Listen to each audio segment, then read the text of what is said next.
probably losing quite a few games, maybe the odd bottle job, and the very occasional win might just come into this. And of course, we're not stream football manager, then it's out of the window.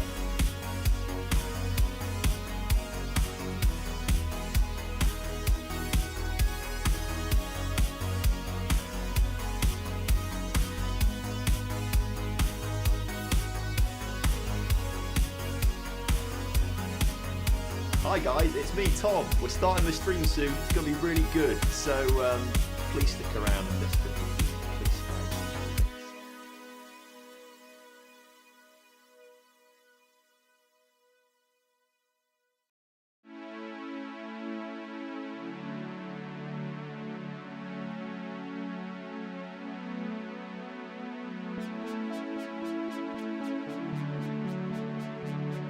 Okay, I'm not actually that desperate, but okay, I'm lying, I really am. Please stick around. The stream's going to be good, I promise you. There's going to be so much coming up in this stream.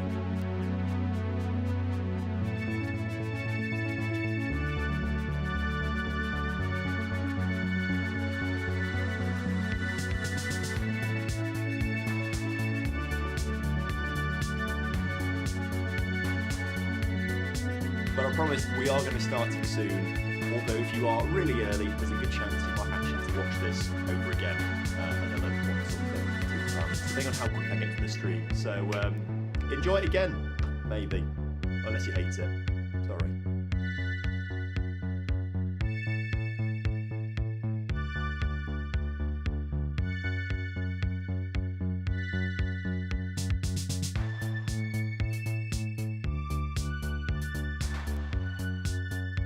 So as I say, coming up in today's stream is plenty of me mispronouncing names, probably losing quite a few games, maybe the odd bottle job, and the very occasional win might just come into this. And of course, we're not stream football manager, then it's out of the window.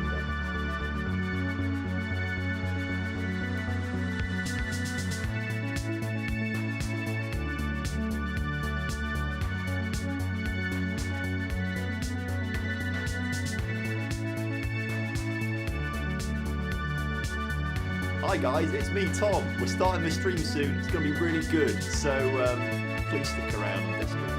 Please stay.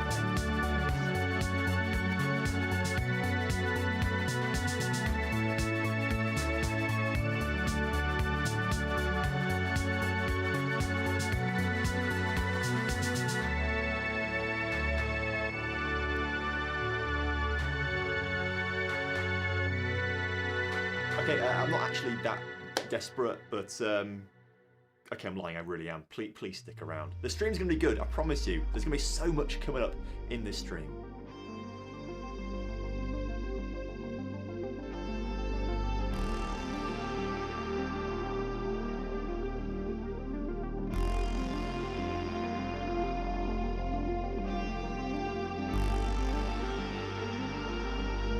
But I promise we are going to be starting soon. Although if you are really early, there's a good chance you might actually have to watch this over again another once or two times, depending on how quick I get to the stream. So enjoy it again, maybe, unless you hate it.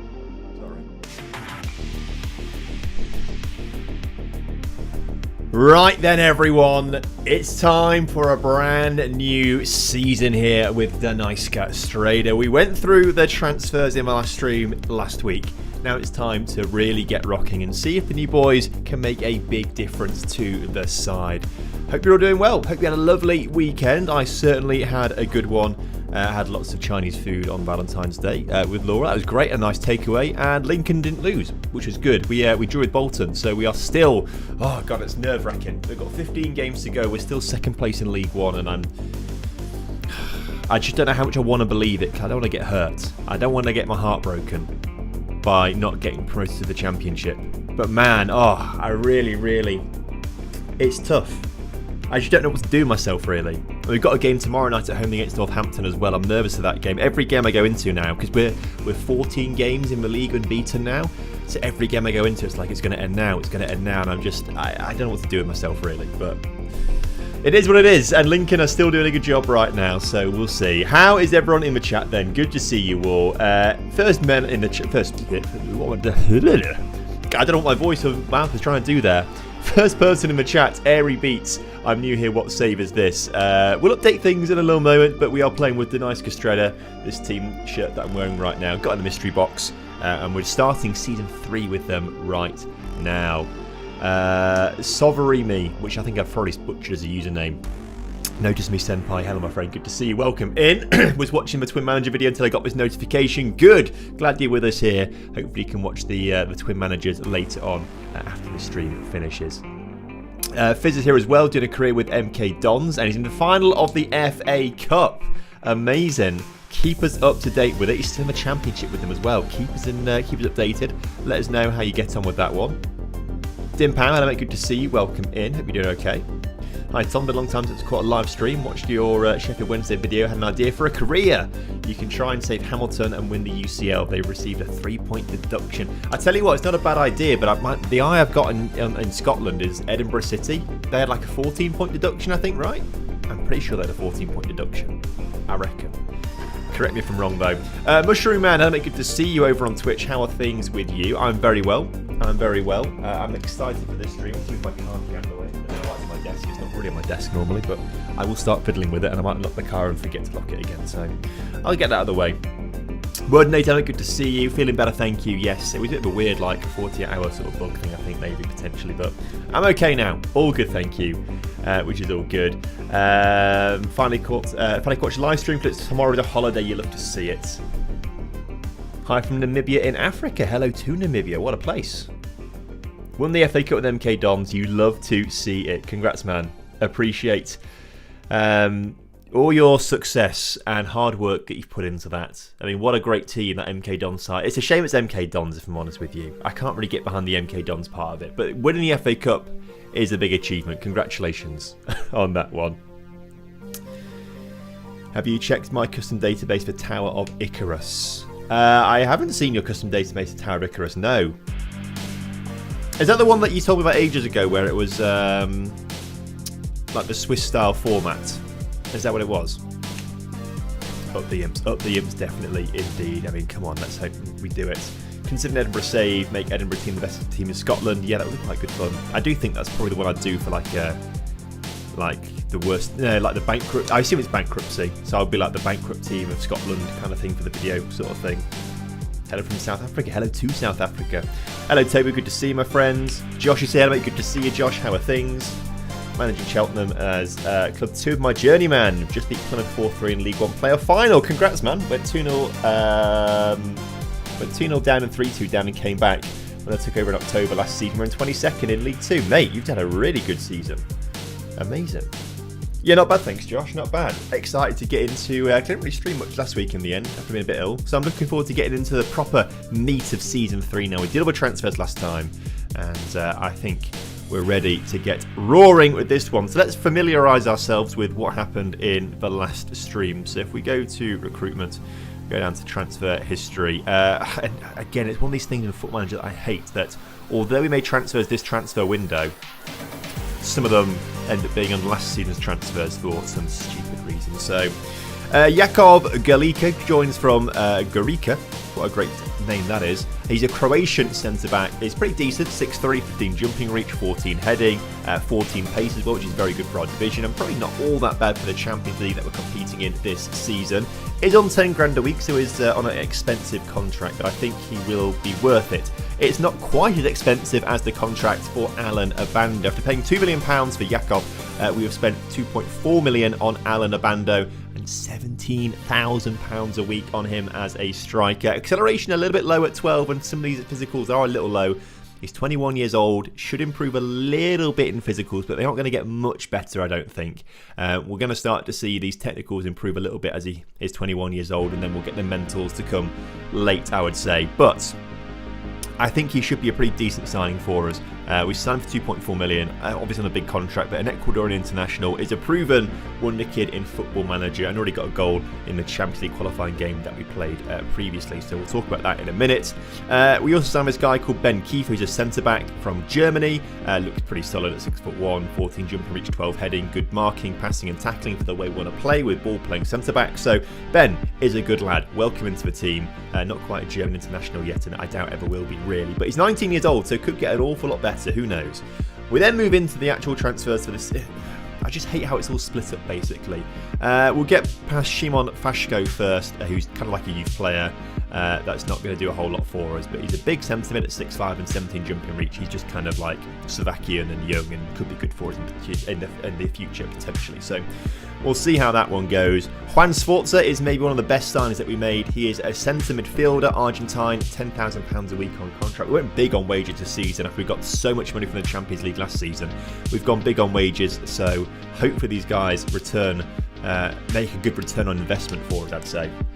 So Juan is looking very decent as that sort of central midfielder, CDM kind of role he fills in. He's got a left foot, so he's going to play in that CDM role as that deep line playmaker in our squad. Although, we may have to change tactics a little bit. I think with the update that came out last week for Football Manager, maybe our tactic could have been nerfed a little bit. We'll find out shortly. Tomohiro Yamaguchi, again, is a youngster for the future that we are seeing if he could be a decent player for us or not. He's actually gone back on loan in Japan this season. But as a winger on the left-hand side, 15 pace, 13 acceleration. He's got a decent first touch. He's got the makings of a good player there. We'll see how he develops back out on loan this next season, so I don't expect to see much from him. And then we've loaned in a guy from Brazil. Need to get the real name fix sorted out again, actually, after the updates and things like that. But Leandro Augusto, a right back, good for the future. Again, very well developed physically already. Good crossing, good first touch, good marking, good tackling. So the basics are all there. We just need to develop him. I believe, if I can remember correctly, if we go to his contract, we have got a optional future fee of 1.3 million to bring this guy into the club, and I think that would be nice. However, he's not interested. We got him on loan because he just signed a new contract for the club. He signed it in April. We're only in July right now, so that's why we got him on loan, not trying to sign him. So hopefully by the time the season ends, he'll want to join us for that 1.3. That's the reason we did it, I remember now. So hopefully he'll be quite good for us as well. So he'll be alright. Greetings from Worksop, Tom. Not too far away, Sir Benton. Or Benton, rather. Hello, my friend. Good to have you with us. Is this a grow a nation too? It's kind of getting in that direction, to be fair. It never really seemed to be that way in the first place, but it is certainly going that direction. Really enjoyed the video with Laura. How's wedding planning going? Will we see her versus Luke's dad at some point? I mean, that would be a great video, wouldn't it, to be fair? I actually went to a wedding fair this past weekend, which was interesting. We've not booked a venue yet or already planned out any dates.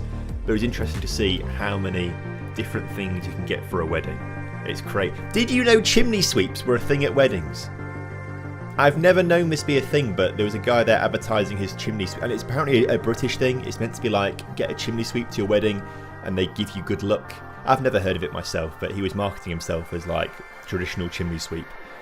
Is this a thing, chat? If you're not in the UK, I guess it's probably not a thing at all. And you're like, what the hell's going on here? But it did seem very bizarre to me as a concept. I realise also I've not turned the music down, have I? The music is a bit loud in the background. Apologies, everyone. Anyway, so after all those signings that we made, we started off pre-season and we played the first match in the Champions League this season for us, which is in the second qualifying round this season. Last season we were in the first qualifying round. This season, second qualifying round. And here we are, winning 4-0 against Dynamo Brest from Belarus. So that's good. We should be able to beat them in the second leg in a neutral venue because obviously in game you can't play in Belarus. So we've got Skalica coming first in the league. We'll see how we get on in that game. But obviously the Champions League is our priority. We want to get into the league phase again and obviously win plenty of matches there to get loads of money and hopefully make it further this season than the playoff knockout rounds. With wages like that, is it enough though? I mean, I hope so. I hope so. We're paying big money this season. In fact, I'd be interested to see the comparison to other clubs because last season we were way behind like Slovan Bratislava, but this season with all the money that we've got from the Champions League last season, we are spending a lot this time around. Wedding at the LNER State. I don't think Laura would let me do that, I'm afraid. I don't think she would. Dobry večer, Thomas. What sport is your favourite in the Winter Olympics so far? I've always really enjoyed snowball cross, so I was so happy to watch GB get the gold medal in that this weekend. Snowball cross is like the most fun to watch, I reckon. It's so good to watch.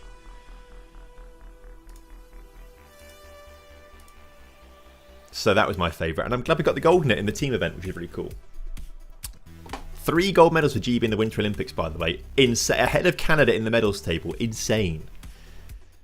It's like Christmas has come early. Right, what was I looking for here? I was looking for stats. I don't think it's going to show us any stats yet because, like in all football managers, you've got to wait for the first game of the season to start. So I don't think we're going to be able to see any of the wages until we play our first game of the season. We've got 7 transfer bids on the table for Karol Blaszko, who is not leaving the club. Let's just reject all of those. He's a big part of our team. So they're letting Great Britain won something at the Winter Olympics. 3 gold medals we've got in the Winter Olympics so far. We've got 1 in the men's skeleton, 1 in the skeleton relay, I think it's called, or mixed skeleton relay, and then 1 in the snowball cross relay, which is pretty cool. So, first league game of the season. We can get our right back onto the pitch here in place of Roy Torres. We'll get Roy Torres on the bench though. And then we want Prekop on there probably. No, we want Bartol Barisic on there instead of Udbarosh. We'll get El Kandusi on there as well instead of Vukancic. And we'll probably start Kiefer as well because I want to get him a bit of game time and start developing him as a player as well. So that's a pretty decent lineup, I think. We'll go with a full strength lineup still just to try and get ourselves going this season. How many foreign players have we got though? That's the good question. 1, 2, 3, 4, 5. That's fine. We can only have 5 in the matchday squad. Bationa's not going to play much this season. He's actually got a bid on the table. Are we selling him? We must be selling him. That must be part of the plan. Because he's out of the picture. See you later, Bationo. And we've got the 1, 2, 3, 4, 5 foreign players. That's fine.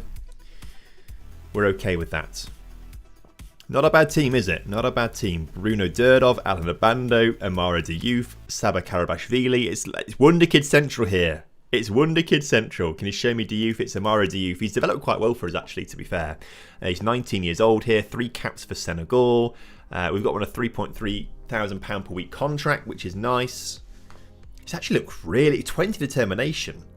That must have gone up a little bit, maybe. I don't know. Maybe he always had that.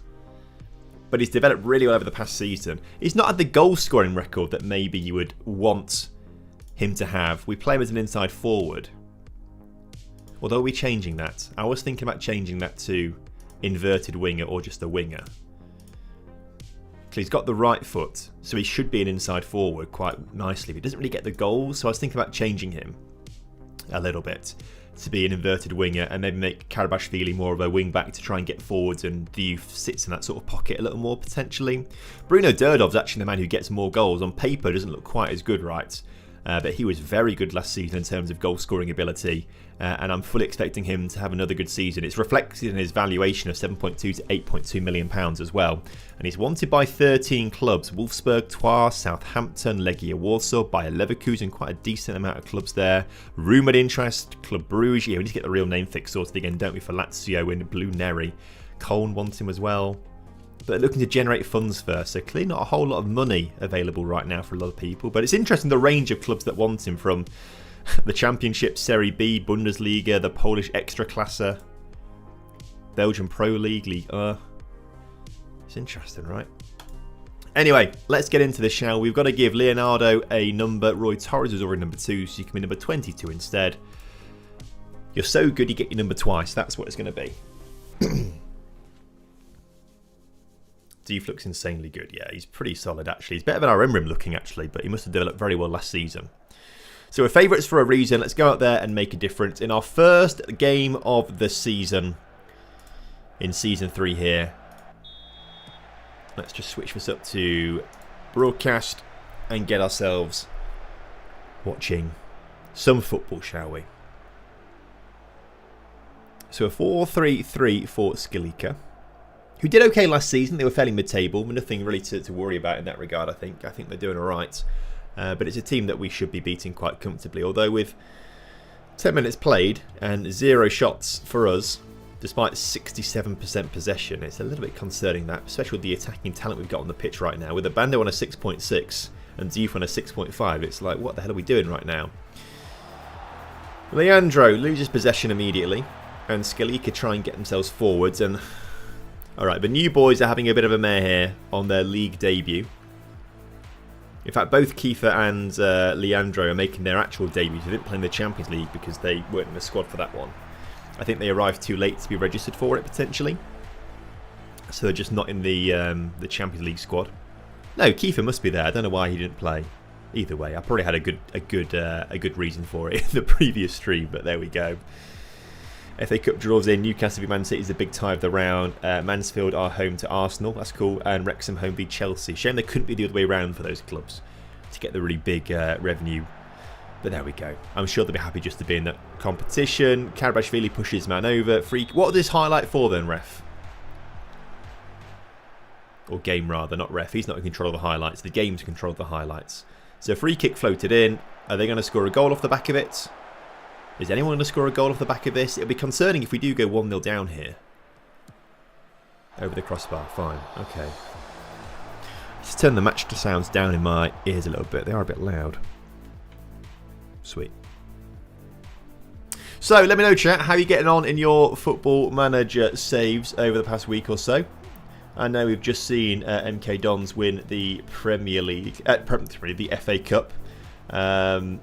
With Fizzer. Congrats to him there. 2-0 win, I think you said. But what about you guys in the chat? How are you getting on? As Alan Abando, you love to see it, puts that one in the back of the net. First goal in the league, and it's an absolute peach. Good interception from Amara Diouf. Finds Abando in space in front of him. And is that our first shot of the game? It's a daisy cutter along the grass, isn't it? But beats the keeper. And we go 1-0 up. Finally, I know what you mean. 20 minutes in, how have we not even scored? That was our first shot of the second shot of the game. First shot on target. Hope results doing well today.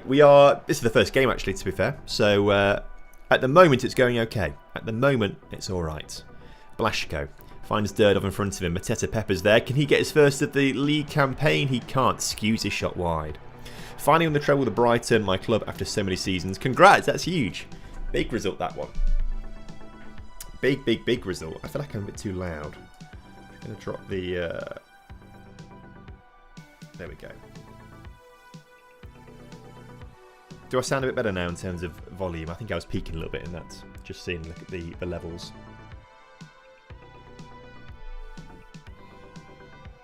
Spent a number of seasons at my team at Dynamo Kyiv. Got tired of losing all my best players constantly. Found a job at Liverpool. Moved there. Lost interest halfway through the season. Oh, mate.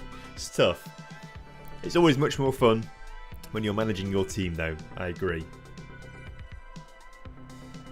How do, Tom? I'm very well, thank you, Tommy. How are things with you? Hope you're okay. Currently at Merthyr after guiding Hartpury to back-to-back promotions. Left because the board reduced my wages twice. I mean, that's fair enough, I think. If they want to reduce your wages, you reduce your influence in the club to 0 by leaving and going somewhere else. Half-time. 1-0 up. Looks like Abando may have taken a slight knock at the end of that first half. We'll keep tabs on him. Maybe bring Bartol Barisic on shortly. Took over Chelsea after 5 successful seasons at Arsenal. Sold oldies, Reece James and West Fofana. Brought in some wonder kids. I like to say oldies at that point, but I guess they probably are actually after 5 seasons. Yeah, that's probably quite true. Housekeys Element, good to see you. Welcome in. Juan Sforza, our Argentine midfielder. Oh, hits the crossbar with a decent free kick from distance. We have got the Champions League game coming up after this as well, actually. So I do want to rotate a little bit. So Abando is going to come off here with a slight knock. Mateta Pepper not with a great game. So we'll bring Youth into the middle. He's not very good at the middle, though, is he? Looking at that. Sforza can play a bit further forward. He doesn't like it quite so much, but he can play further forward. So we'll move Sforza forwards. Mateta Pepper comes off for Hayovsky. Blashkin not a great game either, to be fair, but it'll be okay. We'll leave these two on because they won't play the next game. So really, who needs match sharpness? It's Davey. Get some match sharpness. Zabukovnik gets some match sharpness.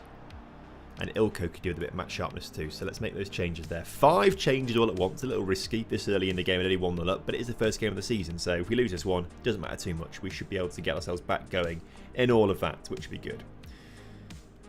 As an Asian, I wonder why Ruff and Slough are pronounced slightly differently.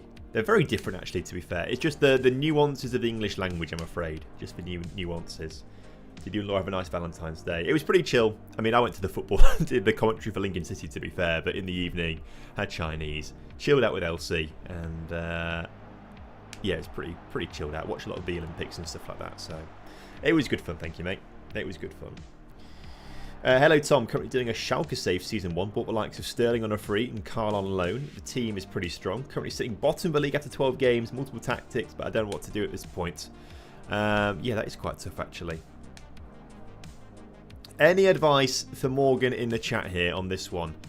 Because I'd be like, well, maybe it's your formation that's not quite working out for you. I'd be interested to know what kind of style of play and formation you're playing there. We can try and brainstorm something here as a chat. Looking to do a standard non-league save in England, but can't decide what team. Right now, looking at Maidstone and Merthyr. Any other suggestions? Someone else in the chat said they were doing Merthyr earlier. I feel like they're quite a fun one to do because they're Welsh but play in the English leagues, and they're not Wrexham or Cardiff or Swansea. So it's quite a rise of a different club there. Good save from Thurwald. Any suggestions? Scunthorpe could be a good fun one because they were in the Championship a few years ago. They're now in the National League, so they've had a big drop and they're on the way back up slowly now. Can you manage Ajax and make it great in Europe again? Potentially at some point down the line we could do an Ajax save. Currently playing PAOK and through to the round of 16 in the UCL and walking the league, but out of the Cup. The Cup, you can't quite do the treble. How long have you been managing PAOK for though? Because round of 16 in the UCL is impressive. Someone remind me, does the DFB Pokal let lower ranked teams give up home game advantage so they can play in bigger clubs stadium for more revenue? Pass on that one, I'm afraid. I don't know the answer. A 1-0 win on the opening day is not the result we were... I mean, it's the result we were looking for. We wanted a win, but I really thought that we'd end up winning by a bigger margin, particularly with the level of players that we've got. So Abando out for 1 to 2 days with a tight calf, Diouf out for 2 to 3 days with a tight thigh. They should be back in time for that Champions League game coming up, which is fine. So that's all good for us. And that'll be okay. So now we can go into the league and look at the stats and go to team stats and we look at finances. So... oh, Slovan are still somehow spending more money than us. Oh my word. And they lost on the opening day of the season by looks of things if they're down to 9th in the table. Maybe they haven't played yet, to be fair, actually. That could be also an option. I mean, we spent big. Our net spend is 4.1 million. Slovan spent £300,000. But how are they spending? £1.7 million more than us still. Because I thought with Alan Abando on 17 grand a week, you know, we'd be well up on the top of the salary charts, but no. We are second. I mean, we're a long way clear of Spartak Trnava now. And Žilina back in the top division after their relegation in Season 1. They're back into the top division. Mental they got relegated, by the way. So what are Slovan spending on their players? If we go to the correct custom view. Wages. 10 is their biggest, but most of their squad players are like...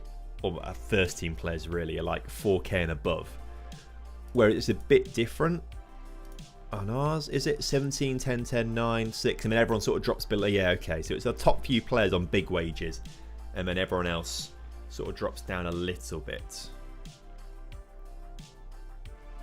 Crazy. So we're not the biggest spenders in, well, we technically are in terms of transfer budget, but when it comes to wages, we are not the biggest spenders. Still Slovan Bratislava. And it's all thanks to the Champions League money, which hopefully we're going to get more of this season. We're 4-0 up on aggregate in the second qualifying round against Dynamo Brest from Belarus.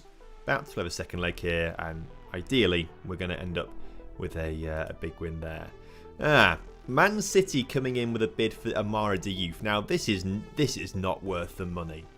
You want to give me 1.4 for Amara Diouf, fellas? Come on. For a player this good? I know we're in a low reputation league, right, and we don't have much control over finances in that regard, but you've got to at least give me 5 million for him. You're not going to sell him either way. He's obviously going to get very upset he's not going to go to Man City, so we'll reject the contract, or the offer, sorry. Blaszko reject. Legia, look, Legia Warsaw, at least they show us some respect here. 6.5 million for Bruno Durdov, at least that's some respect. We are going to reject it, obviously.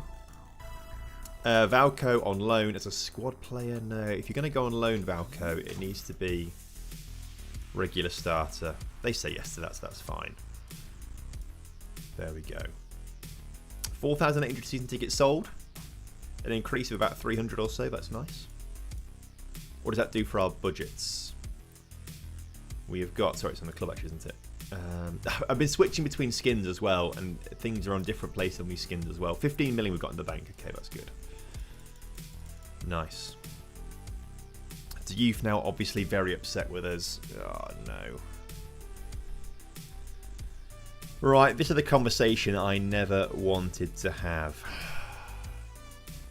So I'm going to ask Roy Torres instead to try and sort this out for me. Have a word with Amara Deef, please, lad, will you? I'll try and see what I can do. Can't make any promises. Well, thank you, Roy, for... okay, he's done nothing. Okay, well, he can't... Alright, we're going to have to face the music here. I'd appreciate being allowed to talk to Man City. I think I need to play for a bigger club at this stage of my career. Look, Amara. I don't want to make him upset, but I don't really see how I get out of this without making him upset.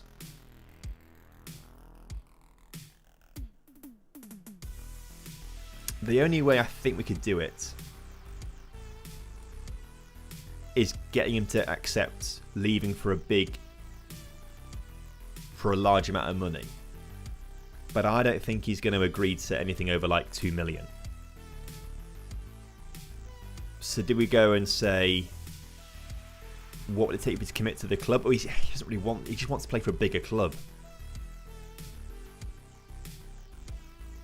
Truth be told, I don't think he's going to get as much football as he needs at Man City. So do we just go hardline there? He's our best player, but he's not going to be the best player for Man City. I'm going to go hardline. I'm going to go hardline. You're not going to get football there. I'm going to reject him for your own good. It makes sense. Cheers. I am a genius. I am a silver tongue. Silver tongue's probably quite bad, actually, isn't it? That's more like a snake kind of thing. I'm just very good at talking to my players. I understand them. I know what they need. I know what they want. Amara, this is amazing. Amara. Oh, I feel so good about myself. I feel like I've done something good. I never get those to work.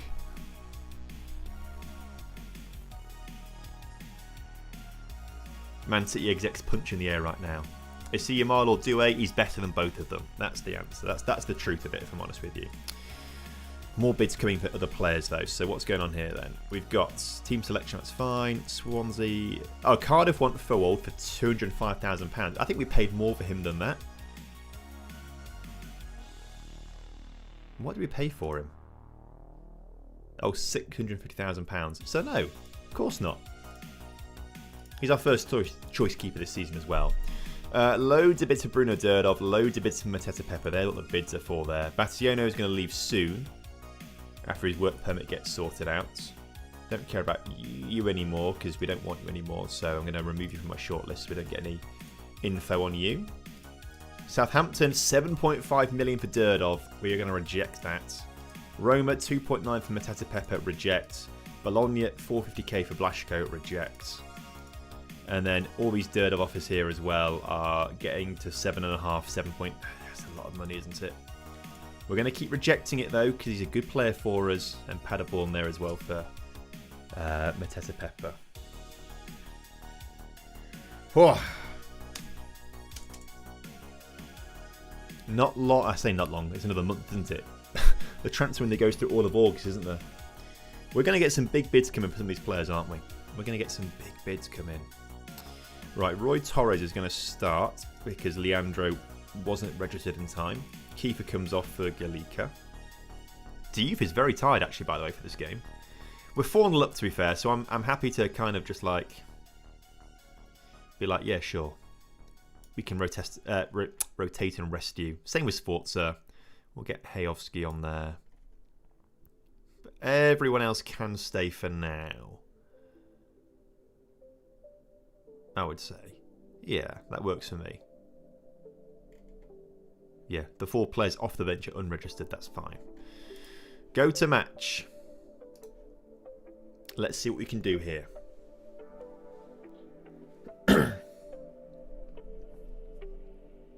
Hope the stream's going to be good, mate. I'll leave for a couple of minutes to get some food first. Enjoy the food. What you got on the go? My mess formation is a 3-2-1-3-1. You're going to have to list out the positions there because that does not make sense to me. Right, playing against Dynamo Brest, they play a 5 at the back formation. It's quite narrow in attack as well, which is fine by us. We've got quite a wide attack as well. So this should work quite nicely for us, actually, I think. Game underway, 4-0 up on aggregate, as I say, so it should be a formality.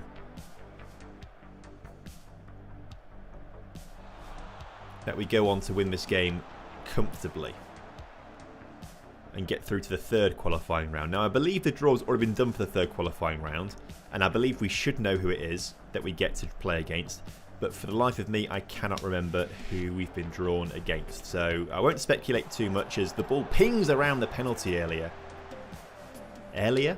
And we don't get a goal out of that one in the end. Durdov then makes a foul, and that's that. 3 centre-backs, 2 CDMs, 1 centre mid, 3 cam... So you've got no wide players. That's even more perplexing. Have a great stream. Catch you again later while jumping on Discord to play Jackbox, my friends. Enjoy it, Mushroom. Have a nice evening with your mates, and I'm sure we'll see you very soon. In the meantime, we just need to see this game out, don't we? But no one on the team is playing particularly well other than Ortiz at the back, which suggests that he's doing some good defensive work to stop Brest coming forwards. But I'd rather he doesn't need to do that kind of work. I want our attackers to be doing the defending further up the pitch, win the ball, score goals. Hello, first of all, I want to say that I love your videos, and for the French guy I am, I'm sad you don't play much League rebuild Dunkirk, please. Sorry, I know it is English, I'm a bit English biased on there, to be fair. But no, I appreciate you watching. Thank you very much. And we could maybe do something with Dunkirk in the future. Is there an interesting narrative around Dunkirk? Hayovsky gets the ball out to Roy Torres on that far side of the pitch. Can we get the first goal of the game here as Bruno Durdov finds Roy Torres in the middle? Mateta Pepper can't score. Bruno Durdov fouled? No. But the ball goes back to Roy Torres. Fires it across and we just can't get the killer touch on the ball, sorry. And the highlight ends. Oh, but Abando can score out of nowhere. I was looking at the chat and then I saw Abando score. Maybe offside though. Was it a direct free kick, did I see? As in he heads it in from a free kick, sorry. Yeah. Yeah, Sabakarashvili, edge of the penalty area. Free kick towards Abando, who's just onside. Not bad going. Not bad going. Grimsby Town save when? I'm a Grimsby fan. I'm from Grimsby too. As a Lincoln fan, I couldn't do it to myself, I'm afraid, Wayne. I couldn't do it to myself. Do I want a bit of trivia about Ivan Varfolomeev? Yes, please. Angry Phil, give it to me. He's been very good for the Imps this season. Very, very good recently. Bruno Durdov. Roy Torres, edge of the area, still looking to get his first goal of the season. Abando's header saved on the line there. And we can't extend our lead right now. But I think if we are 5-0 up here, we'll make some changes in the second half. We'll probably drop the tempo and things a little bit just to try and keep ourselves match fit and sharp for the next round and the league game coming up to this one. I don't want to rotate too much between the Champions League team and the league team because I do think actually it's a better idea to have Abando and Durdov and Diouf and Karabashvili playing all these games consistently.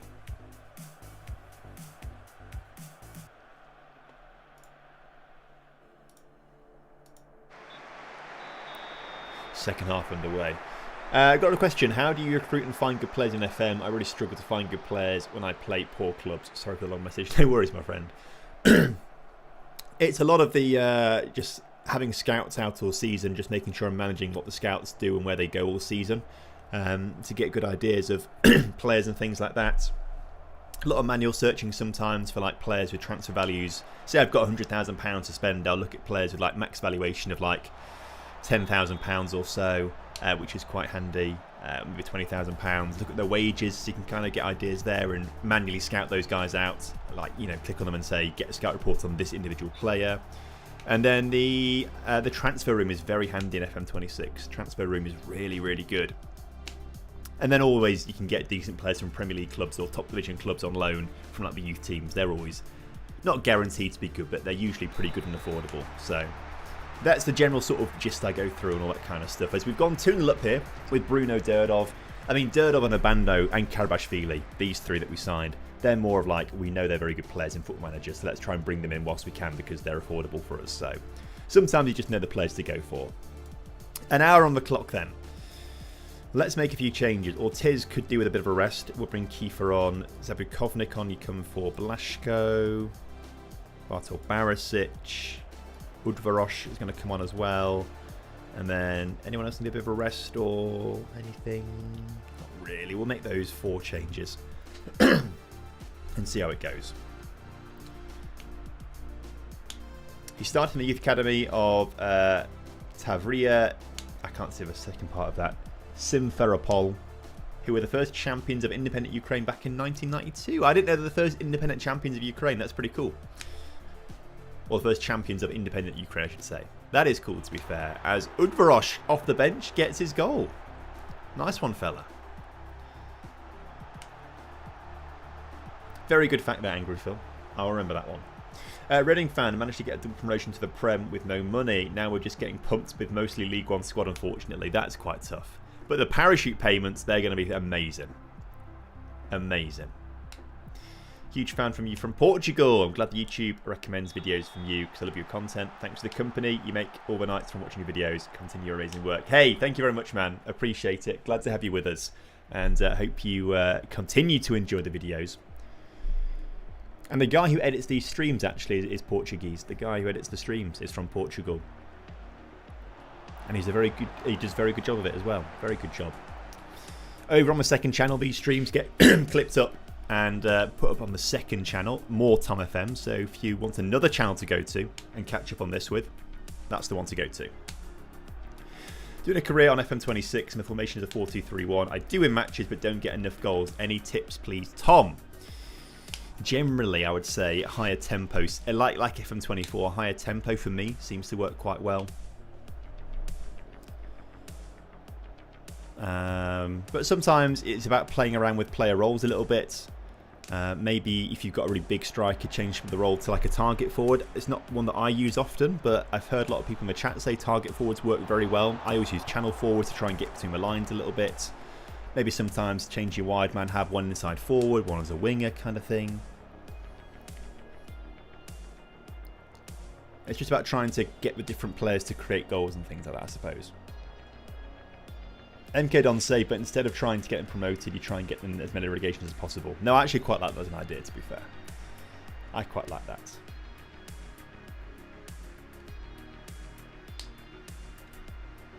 Would you like to test an FM doctor that will analyse your last result and provide a solution to fix it? As in, like, is this some sort of like third-party tool that like helps you try and optimise your tactics? Big win there, by the way.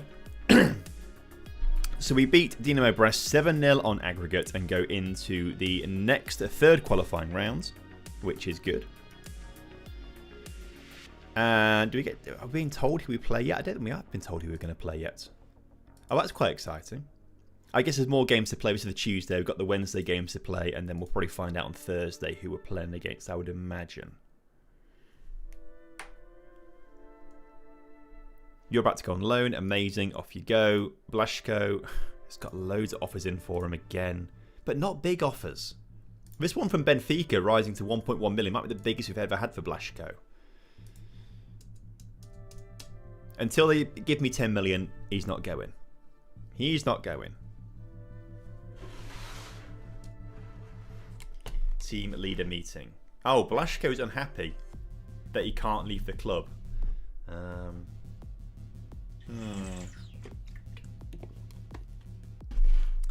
Now, we had that meeting earlier on today with Amara Diouf, right? And that went really well. That went really well, that meeting with Amara Diouf. He said, I want to leave to go to Man City. And we said, you're not going to play at Man City. And he said, oh yeah, probably won't, will I? I'm going to stay at the club instead. It went so well. I'm not sure I can turn this one around. The squad are awaiting your response. I mean, I guess the option... Normally they tell you what's wrong first, right? I'm going to say I'm not in the business of letting good players leave and weakening our squad. Why would any of you want that to happen? Or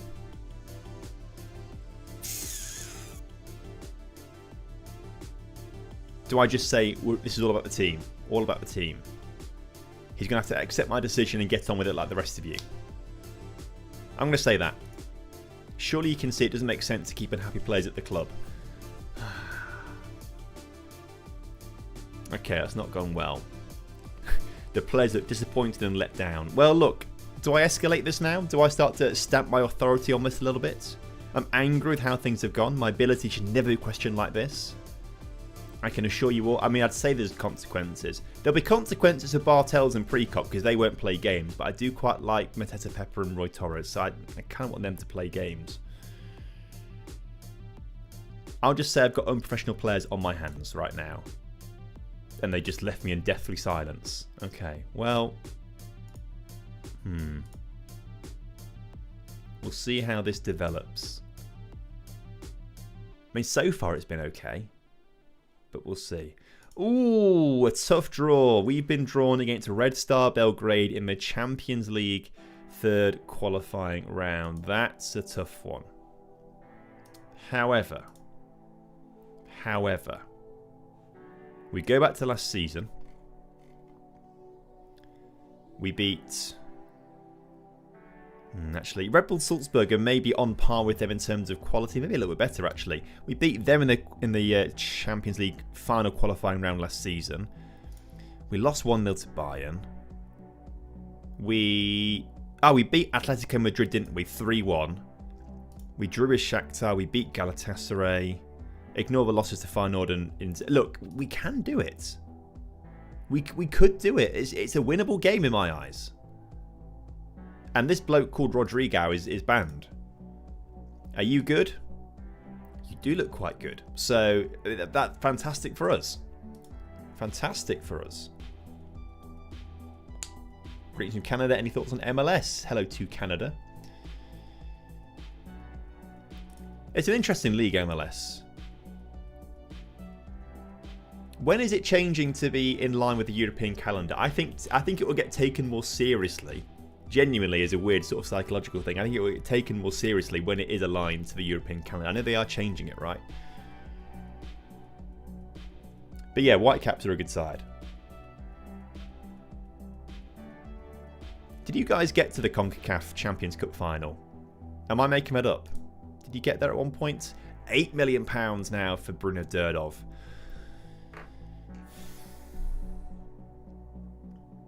$27-28, okay. Chat, at what point do we start to actually listen to Bruno Derdov offers? Ever? Or when it gets above 10 million? I'm not selling for that. And Blaszko, look, fella, you're such an important player for us. You're not leaving, especially for less than £1 million.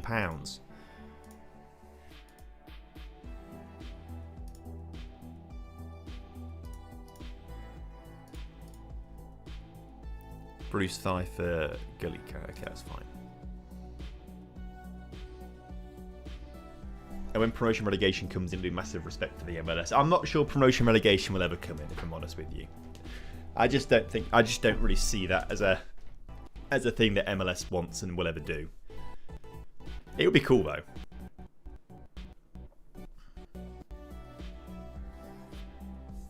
Viewership will go down when MLS goes to European calendar. Too much competition right now. They only compete with baseball and rugby, which itself is a fledgling league. I'm surprised rugby's actually growing in America. I know they've got a pretty decent international team. Off to make the World Cup. Although I don't necessarily think that's the hardest thing to do in rugby. As a rugby fan. By the way, I got tickets to the World Cup final. I'm going. Me and my mates, we're going to the Rugby World Cup semis, the third place playoff and the final. So that'd be good. Oh, we can register more players for the Champions League. Good. Can we get... Where is he? Leandro in there now. Yes, we can. Anyone else want to get in the team? Bationo should be leaving. Blaszko doesn't need to be registered. Neither does Mateta Pepper or Udbarosh. Fashko does need to be registered, but then... Oh, does it break anything? I'm going to leave him out for now, though, on the grounds that we might sign... In case we just sign someone else last minute. We'll have a space for someone. I do want him to go out on loan, actually, so... We're going to try and get him out on loan again as a regular starter.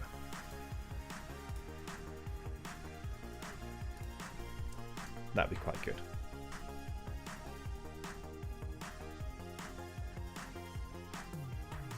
Major League Rugby just contracted 3 teams this off-season. Our local team, Chicago Hounds, play where the Fighter play, as well as Chicago Stars until the upcoming season. So there's only 3 teams in the league right now, or they are getting the... they're slowly building out the league a little bit, so they're the 3 that are in there right now, or they're just the 3 new ones. They've got loads already, but they're 3 new ones. I don't know what I'm trying to say. CONCACAF final last season, lost 5-0. I thought he did. Oh, they lost 3 teams, sorry. Oh shit, that's not good. Ideal starting 11 for the England at the World Cup. I barely know who's in the England team at the moment. I don't really pay much attention to England internationally, apart from at European Championships and World Cups. The youth, Man City making offers, rejects. Durdov, 9.75 million, rejects. Oh, of course, they got your son Thomas Muller, of course, yes. Slight injury for Gallagher here. Let's get him off here for Kiefer. Let's get a Prekop on the bench, and we'll get Leandro Augusto starting, and we will get... It's probably as good as the bench you're going to get, actually, to be fair.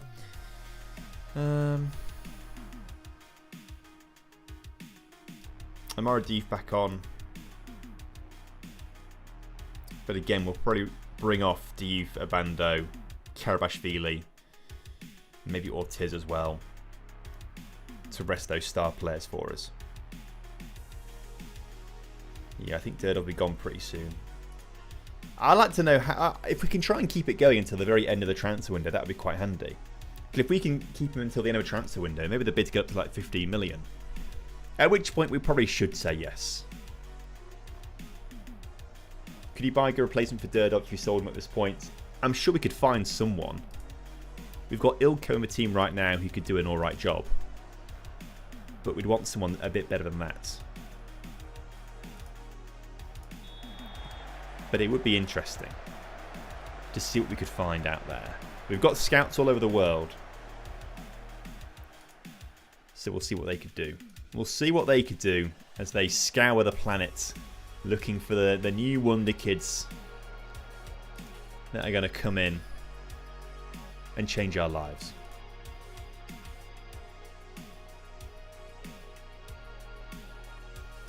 I panicked that wasn't live on Twitch then, because I'll just check in a few things in the background for the internet connection, because I always panic it's going to cut out. And it said I was offline on Twitch, but then I refreshed the page and I'm online, so it's okay. Whew, that's alright. Right, Komarno in the league then. They are one of the okay teams in the league. I think they came like 3rd in Season 1. They are currently in the relegation zone after 2 games. I mean, it's not really much to read into at the moment, is there? Oh, Slovan drew their first game of the season. We thought they lost, but they drew 2-2 by looks of things. And they're not playing right now. Jelena have won 1, lost 1 so far. We've won 1, drawn 1 technically so far, as we're drawing this game right now. Pablo Ortiz finds Hayovsky. Back to Ortiz and across to Kiefer, the young 19-year-old German. Finds the ball through to Durdov, the man who is subject to much transfer speculation, and he gets an assist, which adds another £1 million to his transfer valuation in my eyes.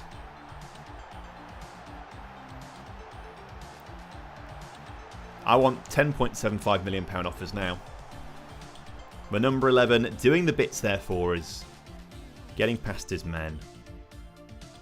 I mean, was it Mateta Pepper who got that, or Abando? It was Mateta Pepper. Abando was about to shape up the shoot, but Mateta Pepper sort of runs through him there a little bit, to be fair.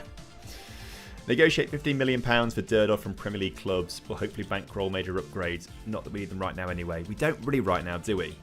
We don't really.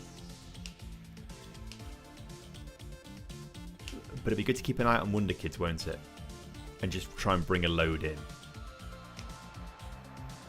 But if we can keep him, and he has another really good season, maybe next time around they're bidding £20 million for. I just don't really know. As Alan Abando is proving his worth every single penny of his 17,000. Oh, he's offside. Okay, ignore what I just said. He's not worth it. He's not worth it. Morley, Thellamate, good to see you. Welcome in. First time I've caught your stream, says the Liverpool Groove. Great username. Love your content on YouTube. Look forward to them. Well, thank you very much. Glad to have you here with us. We're at the start of season 3 here with Dunajska Streda from Slovakia. Wearing their jersey right now. We got it in a mystery shirts box from Surprise Shirts, our very good friends over there. There we go. He's worth every single penny of his £17,000 per week contract with a finish like that. Well done, Alan Abando. Makes it 2-0 moments before the half-time whistle. But we're not too fussed about these league games, are we? No. What we are really bothered about is the Champions League. And I think early in the second, maybe even at half-time, we're going to make changes to rest our key players like Alan Abando, like Mateta Pepe, like Diouf, like the front four might just change entirely, actually, if I'm honest with you. Because I want to make sure we are protecting ourselves. So Barisic, on you come. Let's get El Kandusi on the left. Let's get Sforza behind the in the number 10 role. Should actually start this game ahead of Hayovsky, actually, to be fair, but that's fine. It means he's rested as well for the next game, which is quite handy. We'll get Ilko on the right-hand side. And then we'll get Davey at left-back for Karabashvili. So that's 5 changed at half-time.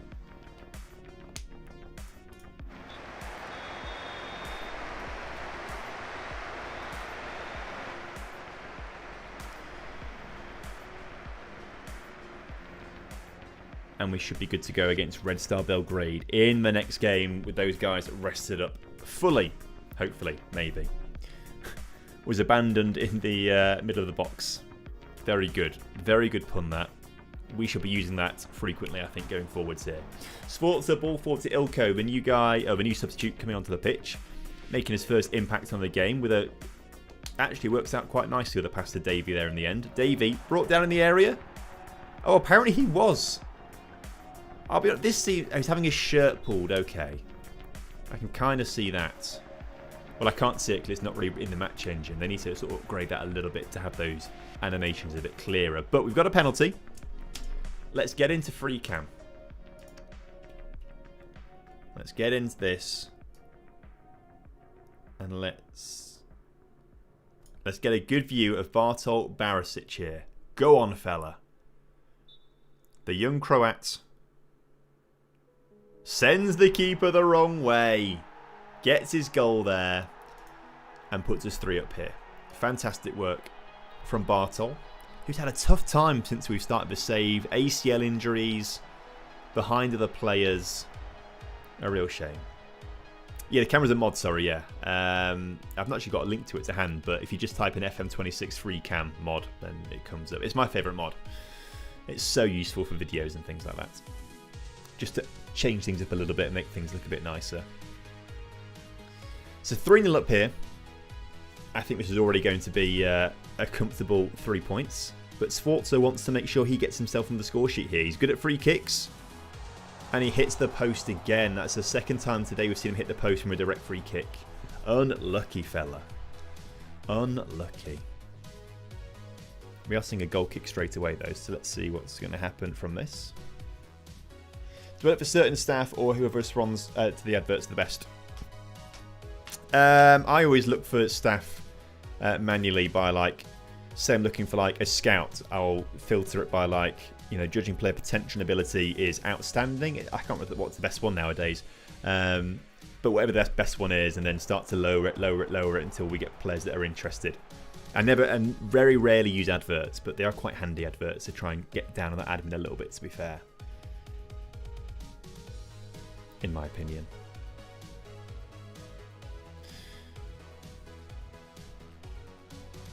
So, 19 shots to 4. This was a much better display than our first game of the season that we only won 1-0 in. Good ratings all round.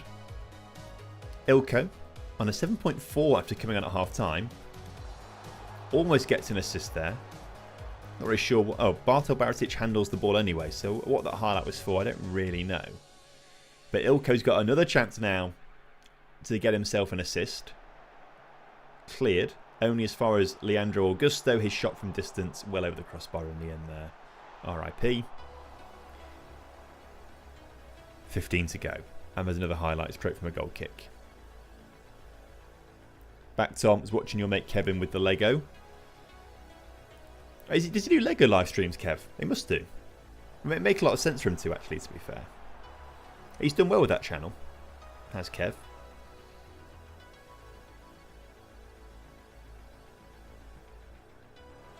That's not good to concede. That's the real shame. No clean sheet for us then in the second game of the season. Our first home game of the... it's our first home game of the season in the league. I think we played away in that first game, I'm pretty sure. Questioning myself now, but it doesn't matter too much. We've got the win, so it doesn't matter. But I am going to be concerned if Komarno come back in this game with 10 minutes to go and make it 3-2. This is not what we needed. We wanted a nice, comfortable win here. Then we've just about dealt with that one on the line. Good defensive work from our players, but we should not have got in that position in the first place. Instructions. Let's just drop the tempo. Up the time wasting. Let's hold our shape. Let's not play through the press, just go balanced. Let's pass to feet. Oops, let's just work the ball into the box if we get forward, so like be patient with it all. Slow the pace down. We'll be okay. And in the time it took me to do all of that, we're in the 93rd minute anyway, so that's okay.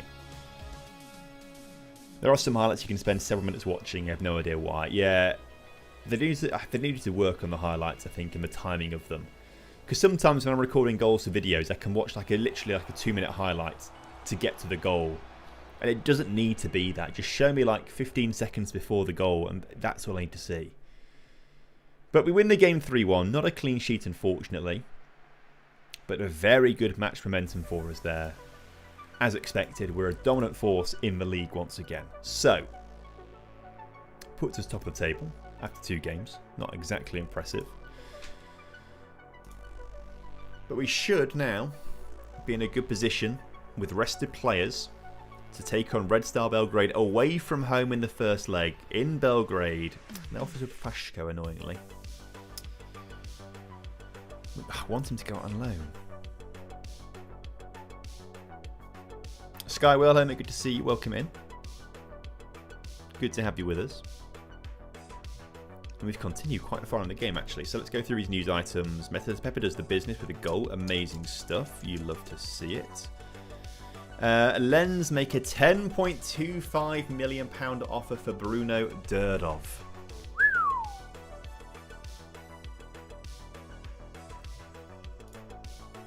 So it's 5.75 up front. It's non-negotiable, so that kind of already puts me off as well, because I'd want to negotiate to have a much higher initial fee. I don't really want to have... I mean, I'd imagine he will get 10 caps for Croatia at some point. Is he in the national team yet? No.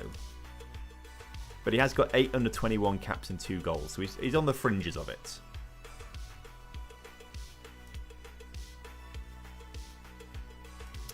Rejecting it for now. I'd like to have a negotiable offer. Blashko's not leaving. No offers for Fashko. Have we got a affiliate club? I don't know, actually. Let's have a look, shall we? Affiliates. We've got the women's team. Oh, we have got Samarin in the league below. And a club in Estonia as well. Can we request a new affiliate club, please? We'd like a new affiliate to send players out on loan to. That would be good, wouldn't it? We believe this can be done without creating an official partnership. We therefore reject your request. Okay, let's press all the convince options. Oh, and they've magically agreed straight away. They don't trust me enough to choose the club yet, so that's annoying. I'd like to have chosen the club. But we'll see what they come back with. We'll see what they come back with in a couple of days' time, and maybe we can sort something out for Fashko that way. Loads of offers for Blashko, which are all going to get rejected. He's our star midfielder. They did cave pretty quickly, didn't they? They did. More offers for Durdov, which are not good enough in my opinion. They're getting close to 11 million now. And we're only in early August. What are they going to do by the end of August? End of August, they could be up to 15. I think if they get to 15, I might say yes. Might I? I don't know. What should be the magic number, chat? What should I maybe say? Yes, I don't know.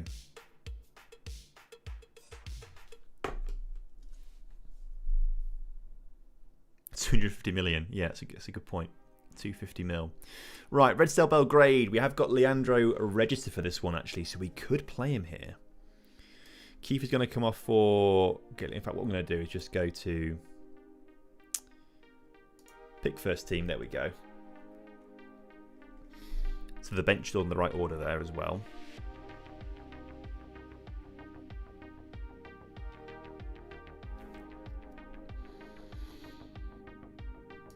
With Rush on the bench.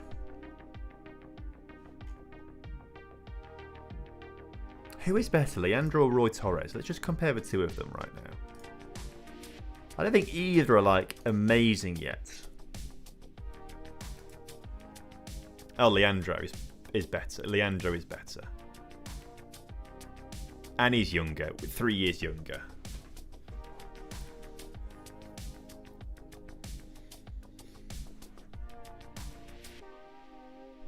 Yeah, so Leandro's going to start this. Okay. Excellent. Yeah, Fashko and Battiano unregistered. Are you actually leaving the club, fella?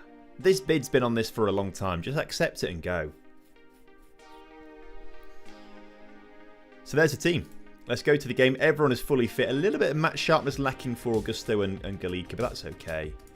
I'm sure they'll be fine. I'm sure it's not going to bite us in the back at all. I'm sure it'll be really, really good. And we'll get ourselves sorted. Carry on your points in the last match and we will do well. As we walk out onto the pitch here in Belgrade, I can't say I recognise any of the players' names on the Red Star Belgrade team. One of the first ever saves that I did on YouTube, way back when. In fact, I think they're all prior to those videos now. Actually, was with Red Star Belgrade. And we had a good little series of Red Star Belgrade. I can't remember if we ever won anything decent with it or how long it went on for, but I did manage Red Star Belgrade for a while. Thinking that was so original and no one else had ever managed Red Star Belgrade on YouTube ever before. Turns out a lot of people had done, I think. And do still now, because they're a really cool team to do with the history of Red Star Belgrade winning the Champions League and things like that. I'll definitely do a video with them again in the future. As we almost concede a goal. Decent effort. It actually took a deflection by the looks of things. So it's gone out for a corner. Which Babika, great name that, puts into the middle. Cleared. Only as far as... Oh, it's Timmy Elshnik, isn't it? Elshnik. Well, he puts that one in the back of the net.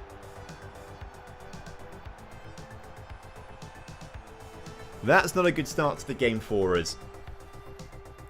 1 minute 41 seconds in. It's a banger, to be fair. Did Timmy Elshnik used to play for Stoke? Is that where I recognise the name from? I can't see his career on this. Oh, I can see his career on this. No, Derby, not Stoke. And then Swindon, Mansfield. Okay. Don't know where I got Stoke from there, but Olympia Ljubljana for a long time, and then the Red Star Belgrade for a while. Time to break the team. And it's tempting, it's tempting. Who are your best signings this window, Tom? I'd say Alan Labando has been the man so far for us. He's been very, very good. He's the one getting the goals so far.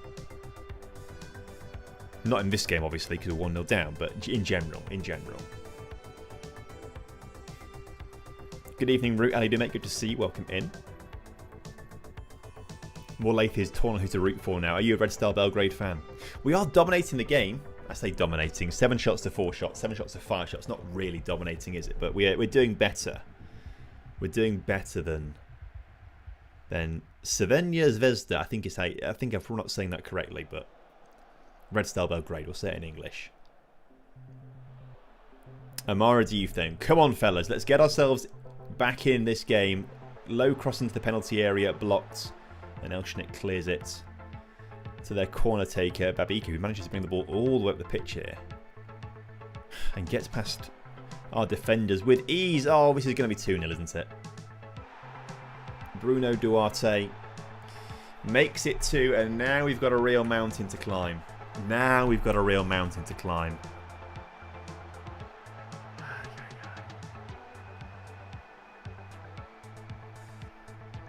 This is not part of the plan.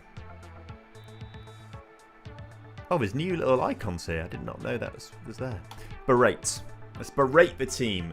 See if it makes a difference at all. Sava Karabashvili, the architect of our downfall from that previous goal where he just didn't really do any defending, now brings the ball forwards and finds Amara Diouf.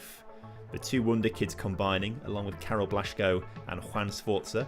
Mateta Pepper through the middle to Diouf. Diouf is through. He pokes a shot past the keeper. That was the weakest shot I've ever seen. But there we go. We'll take it. We're back in the game immediately. Berating clearly worked quite well. And now we stand a good chance of getting ourselves back into this tie. Only the first leg, remember, and we are away from home. Just need to catch the keeper off guard there, didn't he? With a left-footed sort of toe poke. We'll take it. We'll take it. Sweet left foot. Hello, Mike. How you doing, mate? Good to see you. Welcome in. How are things? So the pass into the back of the net. It was, wasn't it, really? I was Olympiacos fan. They're our brothers. Yeah, okay. I see what you're saying. I see what you're saying. Mid-finish, but it's a finish. We'll take it. Doesn't matter how they go in, just as long as they do go in. And we have been the team on top here. We have been the team on top. 13 shots, 5 on target, slightly more possession. 11 opposition passes per defensive action. That's pretty decent. I'd like to get that underneath 10 at some point, but that is good. We're doing an alright job here. We just need to get us... Make it 2-2, and I'm confident. Make it 2-2.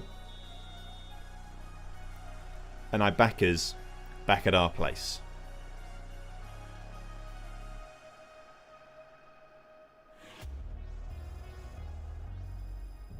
Right. Do we need to take Bruno Derdov off? Is he being distracted by the huge bids that are of like £10 million plus for him? I think he could be. Amara Diouf has now got an injury. That is far from ideal. El Kandusi on you come. I'm also going to bring Roy Torres on for Leandro because he's not playing great on a 6.6. And Kiefer for Galika because he's on a 6.3. So let's try and keep things strong at the back. Missing Diouf. Hopefully it's not a bad injury. It means we're going to leave Derdov on for a little bit longer, I think. Just to try and steady things. Shout, encourage. It's not really done a whole lot to these. Oh, it has done. There we go. Very delayed, but smiley faces there across the board. Excellent work. Not bad. How are you? I could be better. We could be winning this game. Okay, 20 to go in this game. Derdov's going to come off. Ilko, you've got 20 minutes to show me what you can do. I'm going to leave a Banda one for now as well. Team instructions. Let's go a bit more direct with how we play. Let's not time waste. We'll just go less often. We're going to go on the counter. As soon as we get the ball, go on the counter. We're going to play a little narrower. Playing through the press is good. I think we'll keep everything else the same right now. We'll go to attacking though.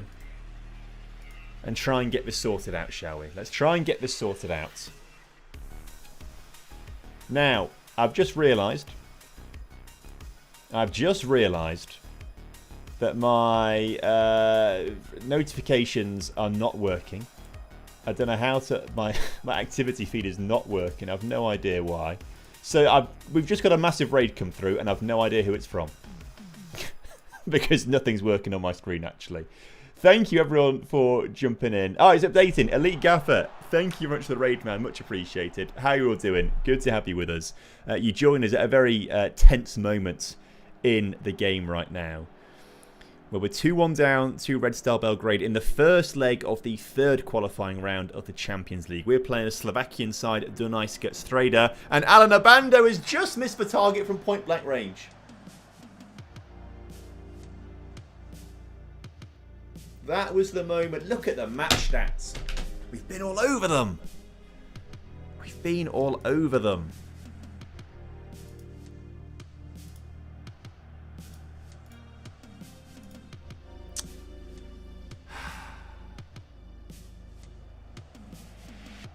Okay. 2-1 loss away from home is not a bad situation. We can come back from this, especially if we play as well as we did in this first leg back at our place. Look at the match momentum. Everything's looking good. Didn't you buy the striker that St Etienne saved? Potentially, we can have a look. I tend to always forget who I've signed in previous saves and things like that. One of those things. Hello, Raiders. Good to see you, though. Welcome all in. Thank you for jumping in with us, and thank you for coming in at a very tense moment there to give us a bit of support. Hope you all enjoyed Elite Gaffer's stream. How'd it go, mate? Hope it's all good. Mr. Teeny's here as well. Hello, mate. Good to see you. Been enjoying your skin. I know I'm not playing with it right now, but I've been enjoying your skin. It is good. Injury worry for Diouf. How long's he out for? Oh, 7 to 9 weeks for Amara Diouf. That is worrying. That puts a big downer on things. He's been one of the most informed players for us early this season. A moderate knee ligament sprain. He's going to miss the second leg, obviously. And all the others as well. All the others. Qualifying rounds. Should we get there. Kandusi, his replacement. Bruised ribs. Back for the next leg. That's fine. Okay. That's tough. Tough to take. We are managing then. Sorry, Elite Gaffer. We are managing Dunajska Streda. They're in Slovakia. They've never won a league title in real life before. We won their first league title for them. We got into the Champions League last season. We went through all the qualifying rounds. Had a relatively easy run through the qualifying rounds. Red Star Belgrade is tougher than any team that we've played in the qualifying rounds last season. And then we beat Atletico Madrid in the league phase. So we are a decent side. We're not bad. We're also looking for... Oh, I thought this was our affiliate clubs coming through. No, it's not. This is just telling me to scout these different leagues out. I don't care. We're trying to get an affiliate club at the moment to send players out on loan to. Man City want the injured Amara Diouf for 3.2 million. It's not enough money, lads. It's not enough. Reject. Blaszko is wanted for pennies. Again, we're going to just have to reject all of those. Please leave me alone. And Mateta Pepper as well wanted by Roma. It's not enough money. It's not enough money. Peanuts for him, I know. It's the league we're in, though. It's the league we're in. The reputation is not big enough yet for us to command big transfer fees. Bruno Derdov is getting bids of about £11 million, so I feel like Diouf should be getting bids of a similar amount coming through. But he did talk to us earlier in the stream, said he wanted to join Man City. I said, you're not going to get any game time at Man City. And he said, oh yeah, you're right, I'm going to stay here instead. So he doesn't actually want to leave, which is quite nice. Northampton home tomorrow. Yes, I'm excited for that one. I've got a bad feeling about it, though. I just feel like our unbeaten run's going to come to an end. Also, the amount of different clubs in for Bruno Derdov is mental as well. We've got Premier League clubs, Bundesliga clubs, and we've also got teams from Poland in for him as well, who aren't bidding quite as much money. Blaszko, no. Are we on a work permit for you now, are we? Work permit. When's that work permit getting signed? This is the longest protracted transfer ever. He's just not leaving. Sort your work permit out. Oh. You know what I really hate about FM26 as well? That this action bar is always green. Make it red. Make it red for when I reject bids. Because I panicked then and thought I'd clicked accept on Bruno Derdov. Make it red. Whew. Had a heart attack then. How do you think Lincoln will fare if they go to the Championship next season? I imagine a huge relegation battle. Although, saying that, the way Lincoln play is very, very much out of possession football. Like, we have the lowest, or one of the lowest possession percentages in League One.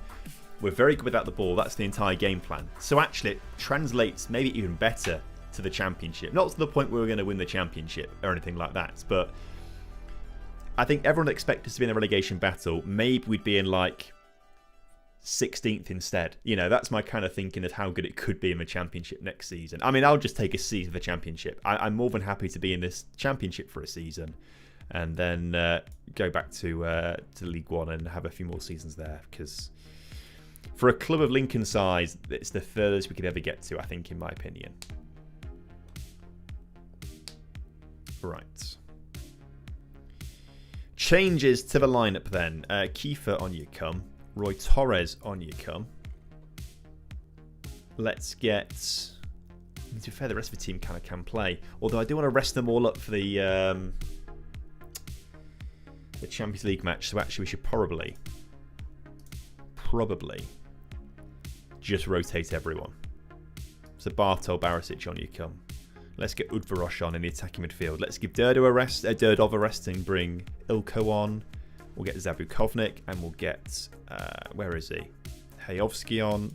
Or Tiz can have a rest for Vukancic. Karabashvili's going to come off for Davey. And that's everyone apart from the keeper rotated there. So let's go for it. Let's go to the game. Maybe sacrifice the win. And it'll be okay. Also, because the activity feed was broken earlier, I completely missed that Nick put in a huge super chat earlier on. It's timed by a random East Asian. No, that was last stream. It just says 1 minute ago. Oh, everything says 1 minute ago on this. Well, big thanks to Nick for last stream for the big super chat as well.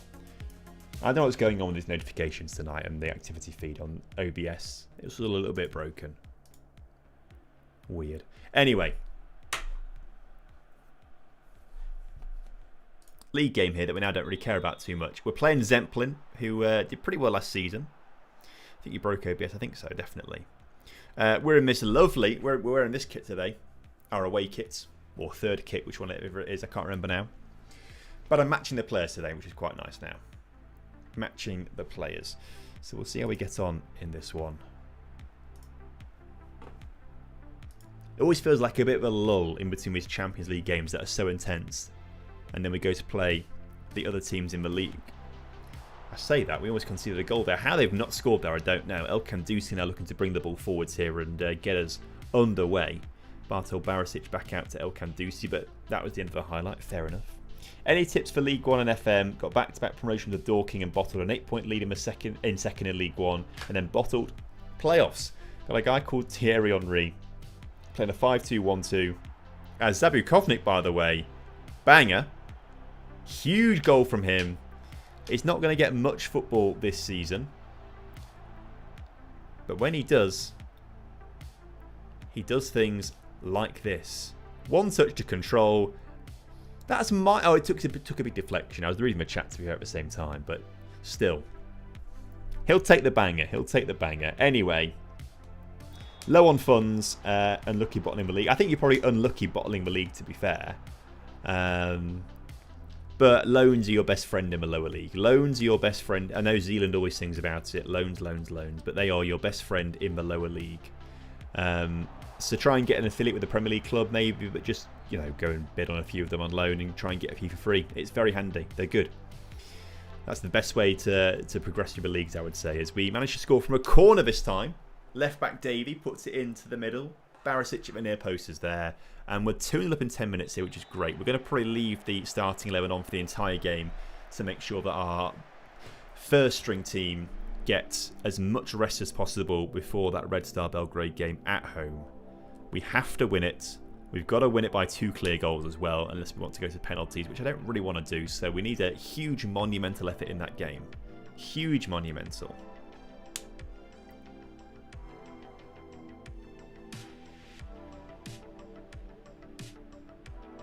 I saw Barisic, I was wondering why he's playing a left back at striker. No, Bartol Barisic, he was like back in the day. I say back in the day. Like 3 or 4 years ago, a Football Manager wonder kid, and he sort of tailed off and is not that kind of guy anymore, sadly. But he's been decent for us after his ACL injury. Roy Torres is a supposed wonder kid right back from Spain that we signed. He's just not really developing. You always get like a solid 7.38 rating out of him, as he's on right now actually. but his attributes don't really look very good. So I kind of feel like he just seems to play well in the database, but then doesn't really do an awful lot.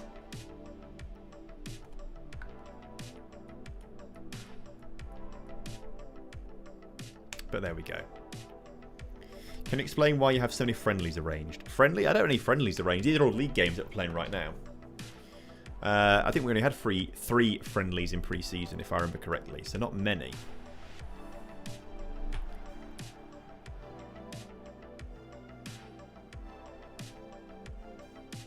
No, these are league games. This is the third league game of the season, I think. As El Kendusi brings the ball forwards. The backup... And that's why you're a backup left winger. Sorry, not left back. Backup left winger. I mean, last season. I guess we did it last season to get match sharpness into players and things like that. That would be the expectation on that, I think. Happy number of shots so far. Keep it up out there. Davey, on a 7.6 rating right now, is trying to tell me that he wants to start games ahead of Saba Karabashvili. And there's an argument to say he could be the better player on paper right now as he's older, more experienced. But when you've got a wonder kid like Karabashvili in the team, I don't think we can afford not to play him. I think we have to keep using him, even if he's not as good. Now, the centre-backs we've got on the pitch right now aren't as good as our starters. Kiefer is young, Vukancic is old. And they've made a mess of this one a little bit, to be fair. Kiefer goes to the man here to try and make the challenge. Doesn't really do a very good job at all of tracking him. Leaves him enough space to put a cross in. And then somehow we've got three defenders here just not marking Cottrell. Oh, Zempler are the weird team, by the way. They just have loads of English players in there for some reason.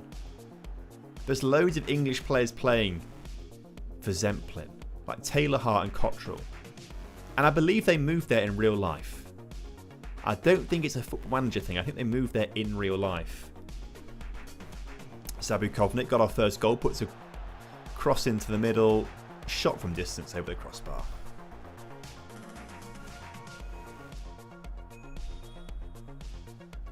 Any more formations you've enjoyed using more in FM26 than FM24? I agree. Three at the back is much easier to use in FM24. And I do use that from time to time in like different videos and things like that.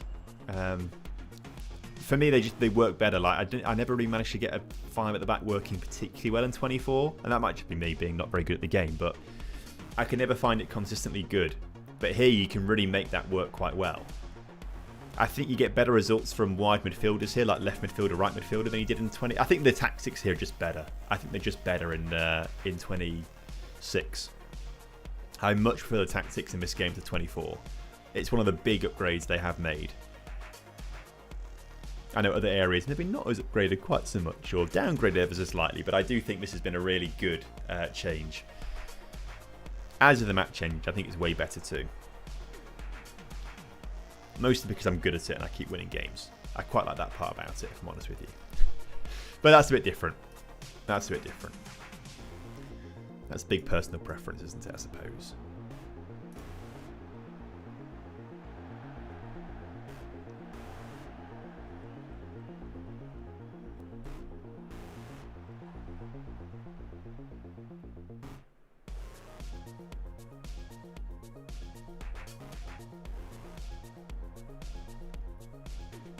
Oh, man.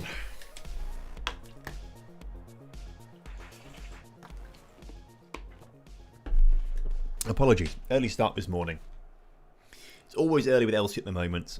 She's in the habit of... We're trying to get her to wake up later and later and later in the morning, so we don't have to get up so early with her.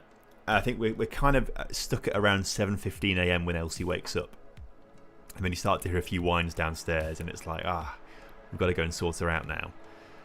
So it's an early start to all the days, which is not quite so much fun. But when you go down and see her and she just starts jumping up at you and licking your face, you know, that kind of makes it worth it. She's a lot of fun. Training's going good with Elsie. She's been a good girl. She's learning new things. She is now, I think she's now starting to actually tell us, I need to go to the toilet. Because previously it's like we have to watch her. Like, you're aware that she had a big drink like 20 minutes ago, she might need a wee. She's just eaten, she might need the toilet. She had a nap, she's going to need the toilet kind of thing. So you're aware of that kind of thing. You can kind of see like the sniffing going on. You can kind of get to tell their sniffs. But I think this week, or over this past weekend, I think she's just starting to sort of tell us, like, I need to go outside to the toilet kind of thing. Because there's been a few times where she's moved towards the back door, or like sort of looked at us funnily and gone like, and we kind of go, oh, do you need the toilet or something? And there's still accidents on the inside from time to time. It happens, right? It's a puppy, but we're getting better without them.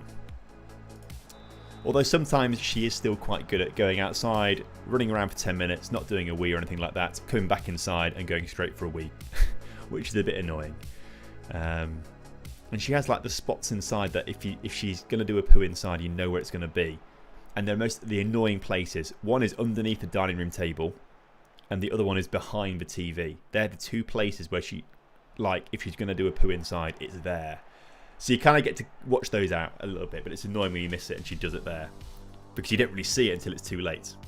How old is she now? She was born the 25th of November, so she is what? Is she 11 weeks now? 10, 11 weeks? Must be 11. I think we've had her 4 weeks now. It could be marking tape. I don't know if it is that, but it is weird how she's done like it's those specific places for poos. Wees could be anywhere. Doesn't really matter where she goes for a wee. But the plops, if she's going to do them, they are underneath the dining room table and behind the TV. So you smell it first before you realise what's gone on. But she's doing well. She's doing well. She's teething this week, definitely. Much more bitey this week, so we've got more teething toys and things like that at the moment. She's got her last injection next week, so we can take it. The last, because they have two rounds of 2 injections, but the way it was done with us, because the breeder took her for the first injection very early, we've got those 2 rounds of 2 injections on 4 separate occasions. So she's had 2 of one of the other. Gets the other one next week. But the last one is for more like waterborne diseases and like rodent kind of stuff. So we can start taking her for walks this week on like concrete pavement, which is fine. We can do that. And then once she's had the next injection next week, after a little bit of time, we can start taking her properly for walks and things like that. I really thought we were talking about a baby. No, sorry. No babies yet. Not a chance. A little dog, Elsie Kelsey. She's, cockapoo. I'm sure she'll come up later on at some point. But I think she didn't really sleep much at all yesterday, because she had a very busy day yesterday. She was just not wanting to sleep. So I think today she's catching up a little bit. So...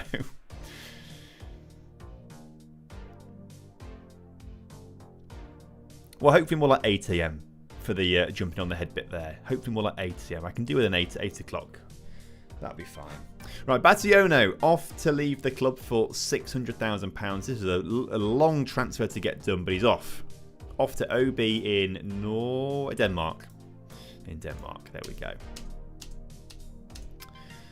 Loads of offers for Blasco. Loads of offers for Mateta. Pepper. Rising to £5 million, by the way. From Atalanta. I need to get the real name fix sorted. Rejects. You're not leaving the club, fella.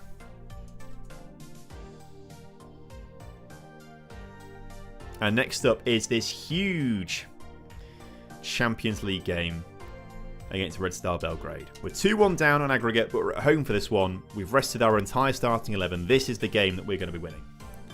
And we're going to win it good. We were told not to play any kind of tug-of-war games with our Fern, as it can cause them to get quite aggressive because of their breed. Yeah, we were told the same thing. We've been going to these puppy classes actually on a Saturday morning. It's like a 6-week thing. We've been to 2 of them so far. And they said, no, don't do the tug-of-war kind of stuff. Which seems like a bit of a shame, because that's like good fun. But I kind of get it. You don't really want them biting around too much and things like that. I'm sure when she's a bit older, she'll understand a bit more about how to play properly, and we can do bits of that. But maybe as a puppy, it's not the best thing to do. But with my childhood dog that I had, I played with that all the time, doing that kind of stuff. So it was good fun. But yeah. Yes, we got that advice as well, though. Got that advice. Durdov, £11.5 million bid coming in now. Oh, this one is negotiable, but it's such a low starting fee. 20 goals. I'm not having this fella. Bayer Leverkusen, get in the mud. 2.2 for Mateta Pepper, get in the mud. 400k for Blaszko, get in the mud. Get out of here. Get out of here. Right, focus up, everyone. Some good focus music has just come on as well right now. This is a good sign. Use team selection 1. The best team to start this game, apart from Amara Diouf, bless him, out injured. Oh, El Kandusi's out injured now as well, so Ilko's going to start on the left. How long are you out for? 1 to 4 days. You got injured in the last game. Okay, well, fair enough then. Udbarosh on the bench. Right. Are you the best player to be starting there, Ilko? If we just get you off the pitch. You are the best player to be starting there. Okay. What foot have you got? You've got you've got a very strong right foot. Okay, that's good. You can cut inside well from that left-hand side then. That's fine. We'll keep it. We'll keep it. We're going to miss Diouf. We're going to miss El Kandusi. But if we are going to do this, we're going to do it against the odds. We're going to do it with a man down. Let's go to the game. And get ourselves into the final Champions League qualifying round. I know we can do it. I know we can. I'm backing us.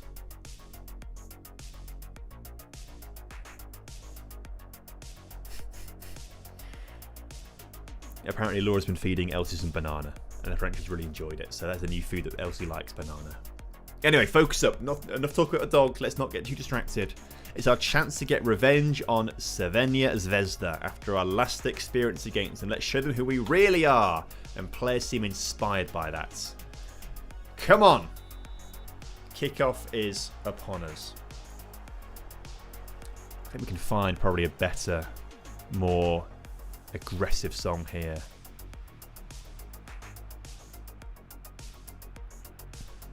I think we can do it.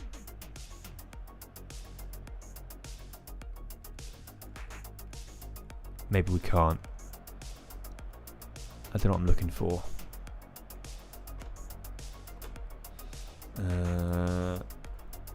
Here we go.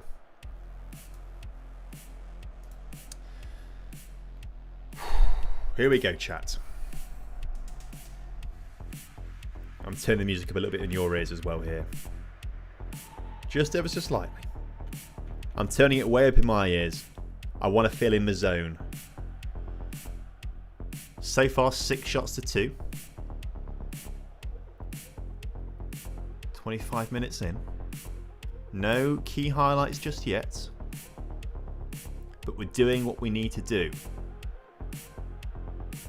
This is our time. Leandro Augusto, the Brazilian 18-year-old, loses possession.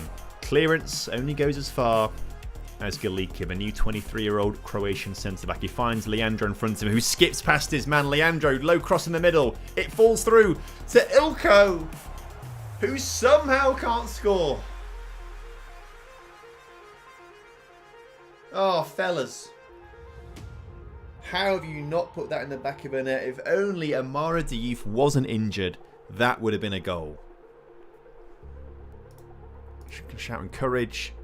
Just for something before half-time here. Come on. Let's do this.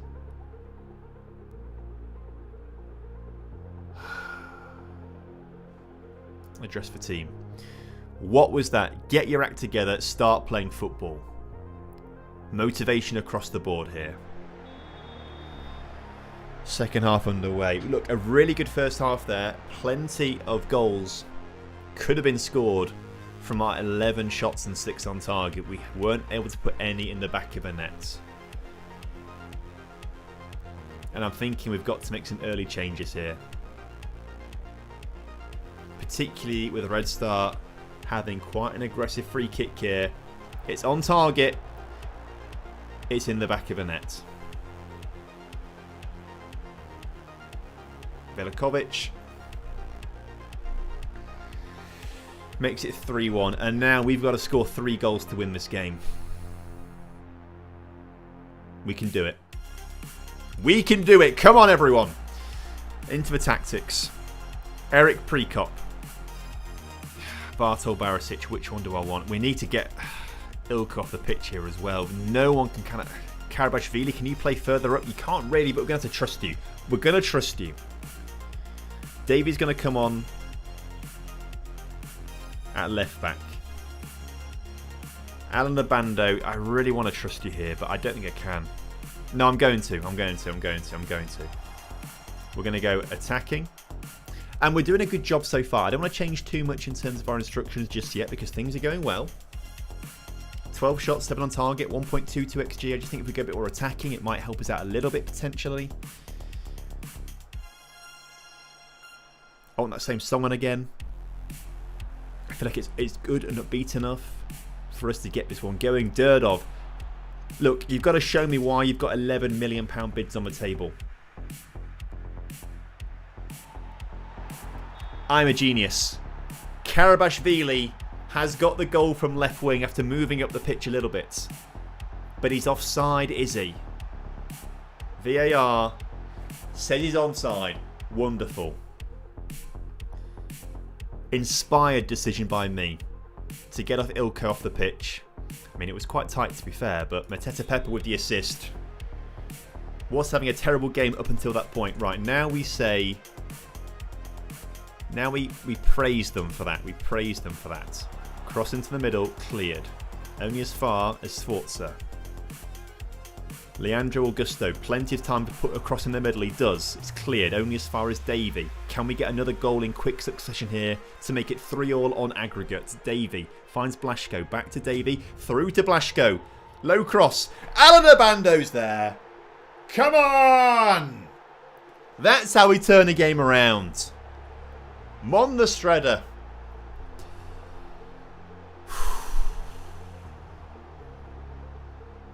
We're not going down without a fight here. We're showing the Serbians what we're made of. 3-3 on aggregate, and there's plenty of time to get another. I'm so glad we didn't take off Abando. I was really toying with it, but he's got his goal there. Now we need to make sure we don't let Red Star Belgrade back in. Good interception there from the centre-backs. Hello Roy, how you doing mate? Good to see you. You joined us at the most pivotal point of the stream. Durdov brings it forwards. Unchallenged. Off the crossbar. Oh. Bruno. What could have been there? What could have been? 20 minutes to go here. We're going to shout encourage when we get the option to do another tactical shouty thing. There we go. Shout. Encourage. 15 to go. Any other changes that I want to make? At this point of the game, who's going to change the game coming on? Not really anyone. I'll be honest.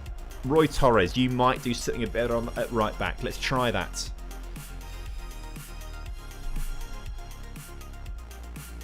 Davies done okay on a 6.8. Roy Torres on a 6.8 now as well. We got those 2 goals in quick succession. And here's another highlight. Long ball forwards. Won in the air by Ortiz. Blaszko finds Skalica, and Roy Torres with the fresh legs brings it forwards. Great pass into the feet of Durdov. Durdov swings the ball into the middle. Headed goalwards by Karabashvili.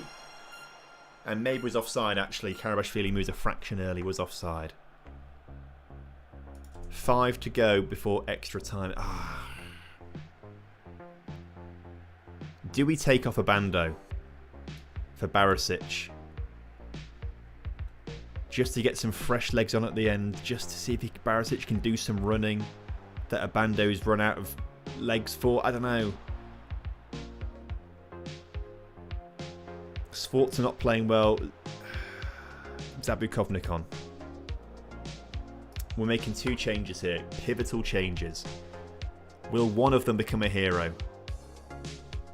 Will one of them change everything for us as we approach the 95th minute and full time? Oh my word. There's a highlight. We've done nothing with that throw. Red Star playing it out from the back. Oh, end of 90 minutes. That's all that highlight was. Okay. We're going to extra time. Keep working hard in extra time. We can do this. We can do this. 2 changes to make, I think, potentially still. I have to double check this. Do we get an extra one extra time? I don't know. I can't remember. I'm stressed. We've made 4 so far. We definitely get a 5th. We might get a 6th in extra time. I don't know. 20 shots we've had, a 2.14 XG. We've done our job. We've done our job. Actually, well down in possession compared to the last game, though. Comeback would be crazy if we score another goal, but I believe we can do it as we approach the half-time whistle in extra time. Nothing particularly happening right now. The start of the second period, I'm going to say encourage. There's kickoff. I can't click that yet. They're suggesting we bring on Eric Prekop, and to be fair, Barisic has done terribly on a 6.6. I backed him because he got some goals in the league recently. Is there any other change that can really make the change the team around? Not massively. Not really. The answer's no. Hayovsky for Blaszko might be the only change we can really do there that's going to make a difference to this game. We're on key highlights. I don't want to have to go to penalties. I do not want to have to go to penalties. If we do, Eric Prekop comes on for a centre-back. And that looks to be the way things are going. I mean, this is a bit too late to be doing now, isn't it, really? If we just go a little bit more direct in these last few minutes. It's not going to work, is it? Right, let's just get off. What penalties have you got? Oh, 12 penalty taking for you, actually. It's actually quite good. Ortiz has got 4. Okay, so Ortiz, off you come. Prekop. Oh, we can't make any more changes. Okay, I thought we could. I thought we could make 1 more in extra time. We can't. Oh my word, no. No, this might just be the highlight for full time. I don't think we're going to get a goal here in the final few seconds. I was trying to jinx it and hope we could. Okay. Right. Bartol Barisic, best penalty taker on the pitch. Apparently, Skalica's second best. We get Bruno Derdov on there as well. Karabashvili. We'll just do it in order. Like this. Finishing should be on here as well. I feel, but it's not. So there we go. It all comes down to a penalty shootout to decide who goes into the final qualifying round of the Champions League. We'll get the free camera up here. Oh, it's not quite properly centered because I messed things up a little bit, but that'll do. That'll do. Red Star score their first penalty. Fraud went the right way. Couldn't quite get there.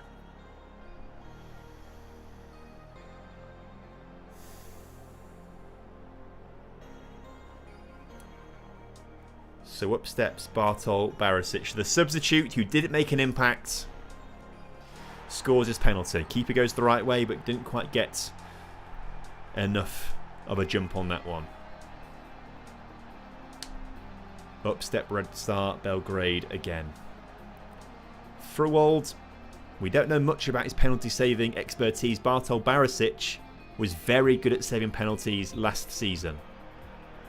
Can his replacement step up? Not quite. Penalty was kind of straight at him. But didn't really get the right balance. It was a powerful penalty, to be fair. Skalica, the centre-back. Are we trusting a centre-back? We are. He sends the keeper the wrong way and puts it in the back of the net. Okay, I'm calmer now that our centre-back has scored a penalty. Bruno Derdov will be on my next one. In the meantime, Rodrigo, who was suspended for the previous game, I believe is a centre-back, 31 years old, Brazilian. He's not scoring this. He's not scoring this. He is scoring this. Okay, that's fine. That's fine. That's fine. Bruno Durdov, the man who has had bids of up to £11 million made for him.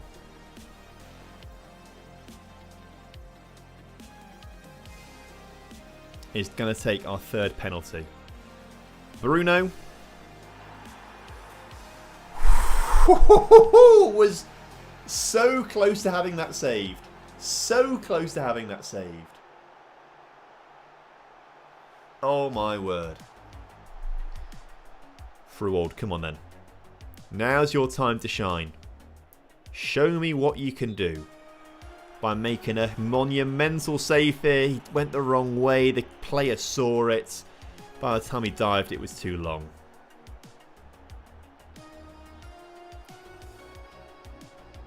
(4-3) to Red Star Belgrade. Now it starts to get nervy. Left back Saba Karabashvili, who started our comeback in this game, continues the scoring streak. Had a great game for us. Especially moving forwards to be the left winger when Ilko is doing terribly. Ilko, I'm now thinking about replacing him as a backup. We need to save this. Milson steps up. Milson scores. Okay, well, the best we can hope for is sudden death now. The best we can hope for is sudden death. Do I even want to watch this? Do I even want to watch this?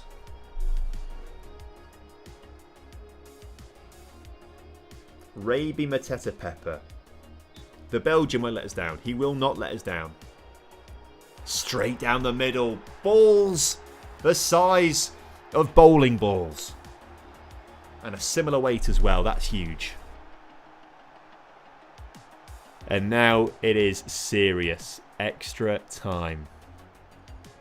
I mean, sudden death. Vilikovic steps up, the striker. He got the goal for them. He scores a penalty for them.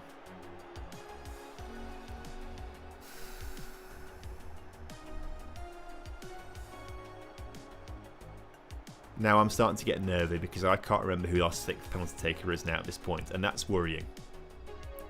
Suggests they're not good. Davey, you're the first player I've got a bit of weakness about here. Davey, the left back. Okay, sends the keeper the wrong way. Every time we score, I get a big feeling of relief in my body. Fruold. I'll be honest, you've not been good so far in terms of saving penalties. We need you to now step up here. We need you to step up here. And he does! He does! Huge save! Oh, and it all comes down to this now. It all comes down to this chat. Glasner versus Zabukovnik. What the hell just happened there? I think Pablo Ortiz might have just match fixed things there for us.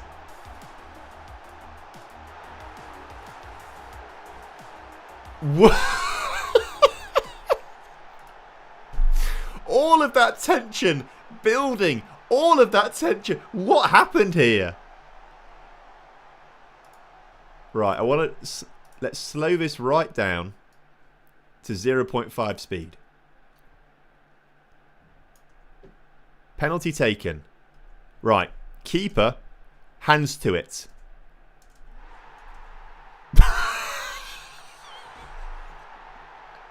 And then we just... Oh, we've got a celebration here as well. Elsie. You found your way here. We just won on penalties, Elsie.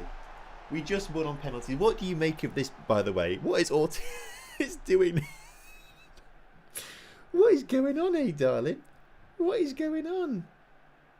You don't know, do you? You're just like, what is this? What is going on? I'm not quite sure what happened with Ortiz there. Look, we'll pause this. We've got Elsie here for a second, so we'll have a little chat with Elsie, shall we? Ortiz is celebrating. He was, wasn't he? He was. He was just celebrating. Mwah. Can you look here? Look. What's up there? Can you say hello to everyone? No, put me down. I was too busy trying to bite your rucksack that's on the floor. I do not want to be up here. Can you tell she's grown a bit? Can you tell she's grown? She weighed 3.8 kilos this morning. 3.8 kilos. Oh, Mathis, you're huge.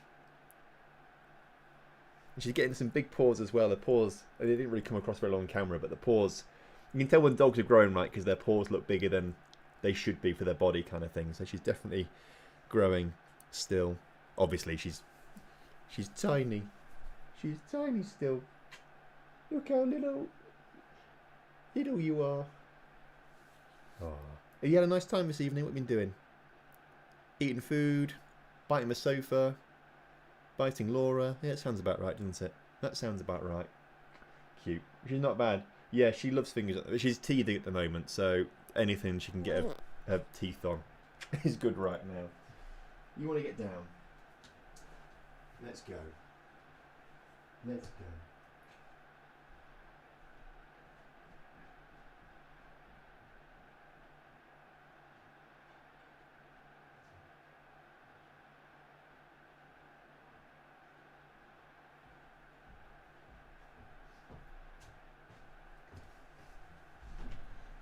There we go. Back downstairs. She made a little noise into the mic, lol. I didn't think she farted. I don't think so. I can't smell it. I normally can. So there we go. Anyway, let's just go back to this what has just happened here kind of moment. So Zabukovnik takes... It is just the way Ortiz flies in. It's like he's trying to head the ball in. I don't think it actually does interfere at all. I think the keeper lets it go through his hands, to be fair. But it's just the fact that Ortiz... It is like he's like diving for a header, though. The way it's done.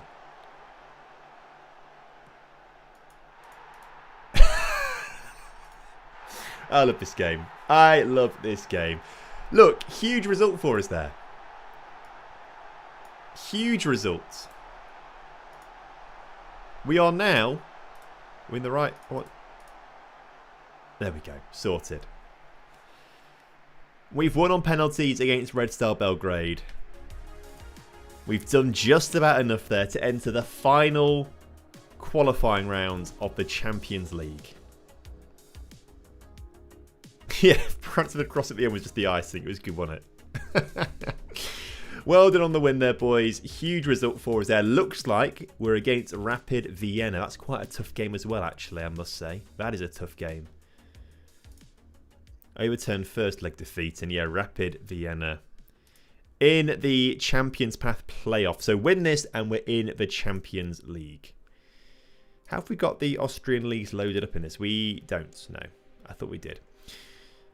That's maybe handy in some regard. What leagues do we have loaded up here? I can't ever remember, actually. Add, remove leagues. We've got Argentina, Belgium, Brazil, Czechia, Denmark, England, France, Germany, Hungary, Italy, Netherlands, Poland, Portugal, Slovakia, Slovenia, Spain and Turkey. We've got quite a lot, to be fair. 17 men's leagues, 6 of the women's leagues as well.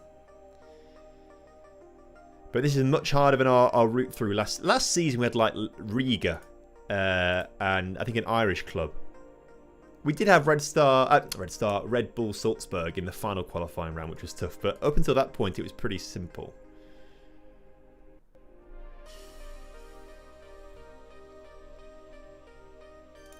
That one was for you, Amara Diouf. That one was for you. Man City making a £4.8 million bid for him now. What is it for actual? It starts at £750,000. It's all incentives down the line that just we don't care about. So those games are coming up soon. Okay. So we play Trencin in the league, then Vienna, then Rogenbrock, then Vienna. And then we're in the Champions League phase. Exciting. Exciting. I can relax a little bit now. I feel like I can just chill and be like, yes, we made it through that stressful time. I don't want to tell them 20 million because they might say yes to 20 million. And then we've got to play Ilko, haven't we? I don't want to play Ilko. He's not worth playing. Although we'll have to play the next few games because of injuries to Amara Diouf, etc., etc. Reject that bid for Blaszko. We should have a quick... Have we got any like right wingers? they're going to have to be European as well. Because we've got those 5 non-European players in the team already. Let's just get it onto the normal view. And this is the man that I think someone in the chat said earlier we should look at as well. Pavlos Pantelidis. Would be expensive though. Just in case Durdov does leave, but could be a good Durdov replacement if we do get 15 million plus for him.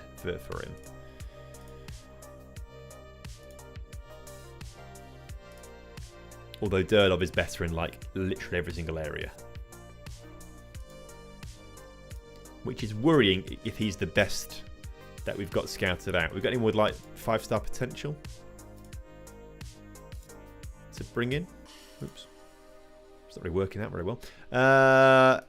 There's a Romanian guy, Toma, who's actually more of a left winger to be fair. Could be the guy to replace whatever he's called, Diouf if he leaves, but I don't think he will.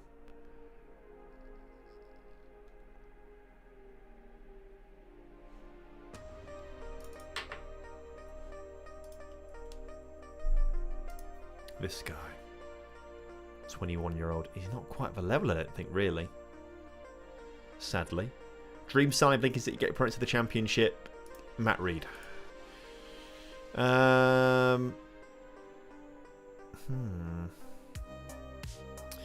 think the best course of action is just not to sell Bruno Durdov, really. In my opinion.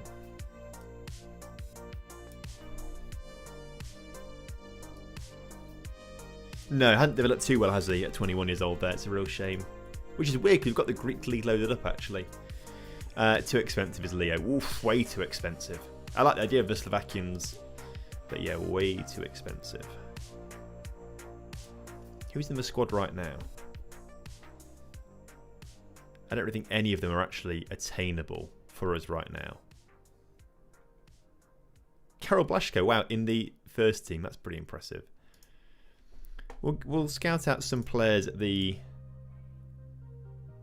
clubs that I think we could maybe sign players off. I think we get one from Stoke and Hellas Verona.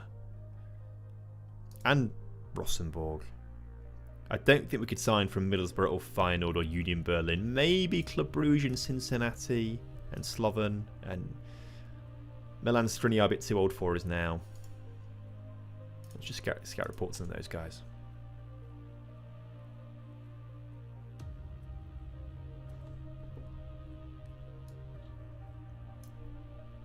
We're not really too fussed about transfers right now. It's just in case that Danny Fernandez isn't really showing up at the moment. There's a Danny Martin at Tenerife, but... Oh, there he is, Danny Fernandez. I don't know why... When you type in the name Danny Fernandez, why does he not show up at the top? I've typed in Danny Fernandez. Why is Danny Galan up there first? Anyway, point is... Yeah, he's quite good. He's very good. Okay.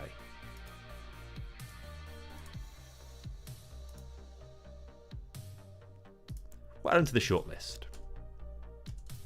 In case Bruno Durdov does decide, yeah, okay, I'm gonna check out here and leave, and we sell him for £15 million plus. No bids have come in for him recently, actually, for Durdov. To be fair, they're all for Blaszko, and they're all going to get rejected. He's not been transfer listed, right? Am I just an idiot and he's been transfer listed this entire time?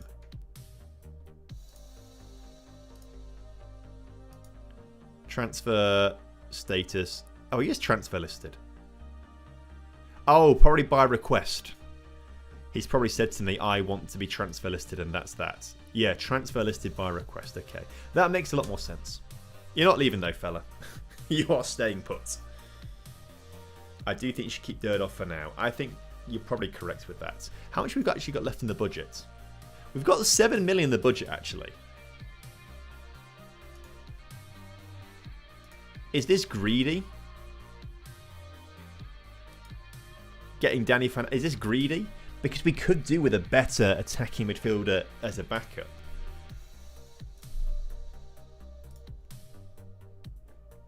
Because if we compare you to Raby, Mateta, Pepper, Mateta Pepper is better on balance. But Danny's quite young. And Danny can also play on the left and right if needed, when needed. If we go to ask agent about availability, we're interested. He wants, yeah, he's okay. If we get him as a squad player,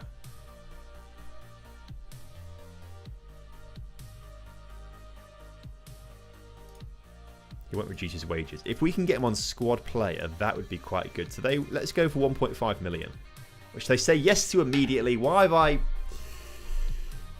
should have gone lower. Should have gone lower. Right. Again, I want to try and rotate the team here before the next game.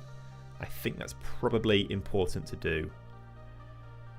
So Roy Torres, Kiefer, Vukancic, Davey, Zabukovnik, Hayovsky. We'll get Prekop up top for this game. Ziyech still injured.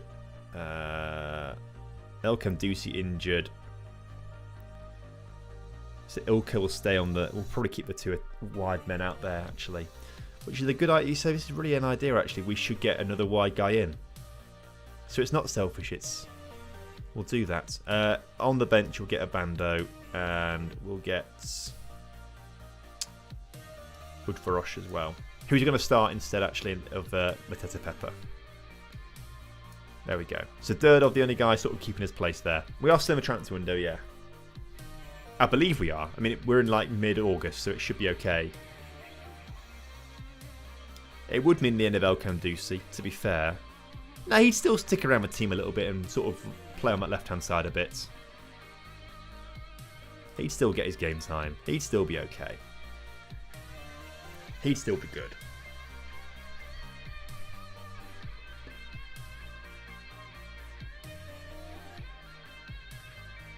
Right. Trencin then. One of the better teams in the division. I think they came third last year.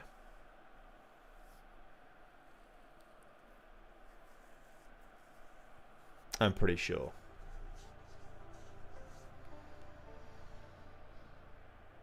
So far, the bottom of the table with one draw in 3 games. So, on paper, it's looking good. I put the wrong player in, did I? Oh, Alan Abando is playing in the... Okay, you're right. Well, Abando is going to get a bit of game time then as an attacking midfielder for a change. Let's see how he does, shall we? We'll take off at half-time.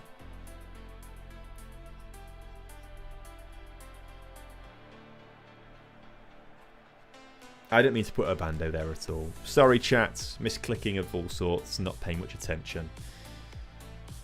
Watch him score a hat-trick from that position now. Watch him do really, really well for some reason. Parita puts the ball in the middle. And we only just deny them the opening goal of the game there. Had to be helped by, I think, 2 defenders there. Had to get the ball away. Prekop finds Ilko. And that's the end of the highlight. Hopefully Ilko won't have to play too many more games for us after the disaster class that he had in the Champions League. I've lost a lot of respect for him there. He has just got an assist there, as I say that, for Bruno Durdov, which is nice. Which is nice.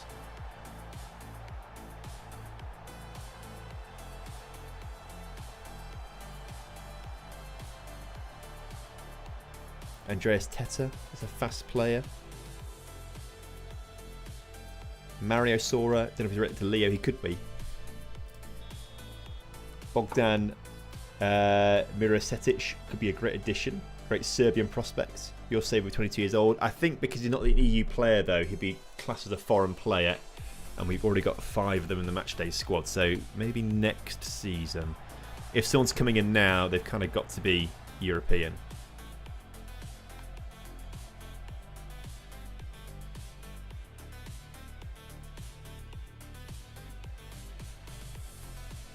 Abando did a bad job actually in the attacking midfield role right now on a 6.7. Same as Prekop up top.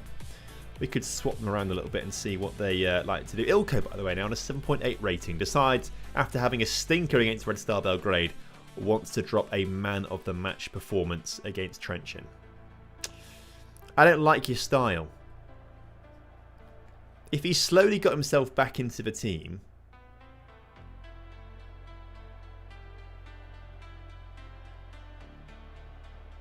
you know, dropped like a 6.9 this game, a 7.1 the next, and then a 7.8 the game after that, I'd be like, okay, I can understand that you've brought yourself back into the team. The fact he's now dropping a great game after his terrible game in the previous match, I feel vindictive.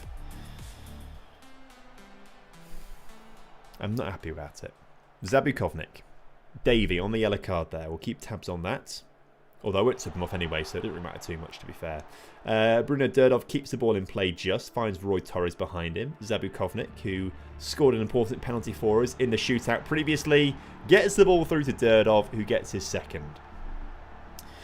Serbia joins in 2013 FM26. Okay, cool.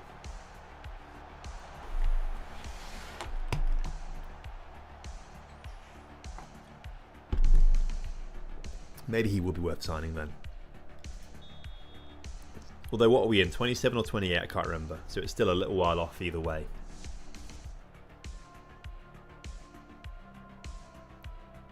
Roy Torres easily dealt with there by the Trencin attackers. Luckily, the other defenders are on form. Put wide.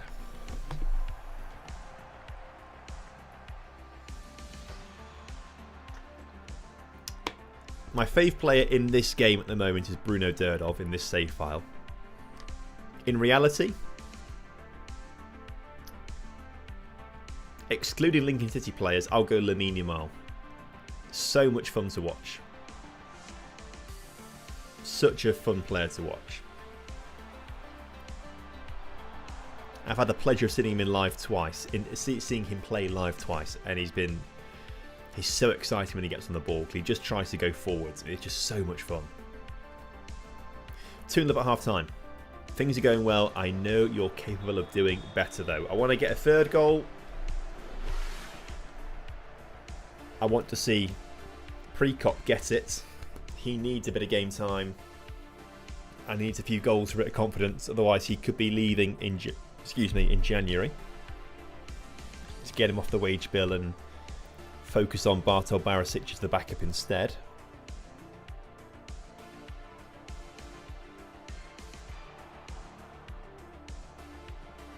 Prekop saved. He's getting in the right places.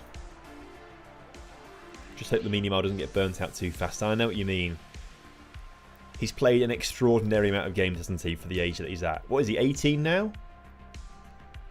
And he's played an insane amount of high-level football already. Like, there's only so much the human body can take. And I don't want him to be like a Michael Owen, right? Or a Wayne Rooney, where like amazing until they hit like 27. And put Rooney a lot younger with injuries, right? But sorry, Owen a lot younger with injuries. Udvarosh on. Derdov quite tired. Let's swap him over with Ilko. Let's give Karabashvili a run at the end of his game here at left wing as well, because he was quite good there in their previous match against Red Star Belgrade when he came on. Did a good job.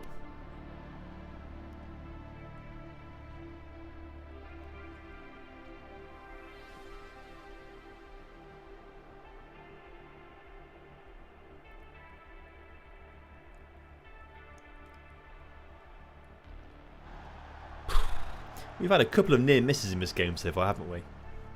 Where Trencin have really put the ball on the goal line and we've somehow managed to get it off the goal line.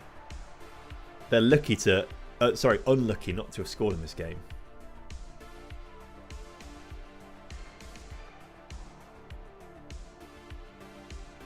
Ilko with the corner. Still man of the match on his 7.7 rating right now. It's annoying me. Hayovsky collects the loose ball. Zabukovnik's there. Kiefer's there. Roy Torres. Shoot! Decides not to listen to me. Could be sensible. It was sensible. He gets an assist instead. Udvarosh gets his goal. Well done, fellas. Well done. MMKKKKKKKK80. Hello, mate. Good to see you. Welcome into the chat. Hope you're doing well. Glad to have you with us. Interesting angle for the replay here. I guess it kind of makes sense in a minute. Yeah, Roy Torres beat his man. Double back on him. Freed up some space. There's Kiefer. Gets it back. Touches it into Udvaros. just well to beat the keeper down at his near post there. Keeper will be upset by that. Of course, Pum, give me some ideas. If you've got an idea, I'll always listen. I might not do it, but I'll always listen. Poor pass forwards there. And Trencin looking for their first win of the season. Aren't going to get it at the moment, but they are trying to get themselves back in this game here as Ilko. Now on the right wing, his more favoured right wing. Roy Torres across to Prekop. And Prekop does get the goal. Roy Torres with assist number 2 for the game as well. He's trying to tell me that I am going to be playing all the matches.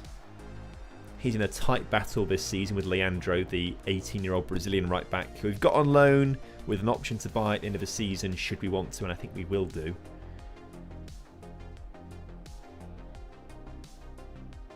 How many clean sheets? This would be our second clean sheet of the season, I think. Only our 4th game, to be fair. In the league, that is. Oh. Would have been an amazing goal, that. A Trivella. Outside of the foot shot. London City Lionesses in the men's league. Is there a mod that can make that happen? You could probably go into the pre-game editor and make a London City Lionesses in the men's league, like, you know, rename Fulham or something like that. I don't know. For a very easy option there. I don't think there's a way to get women players playing in a men's league. I don't think.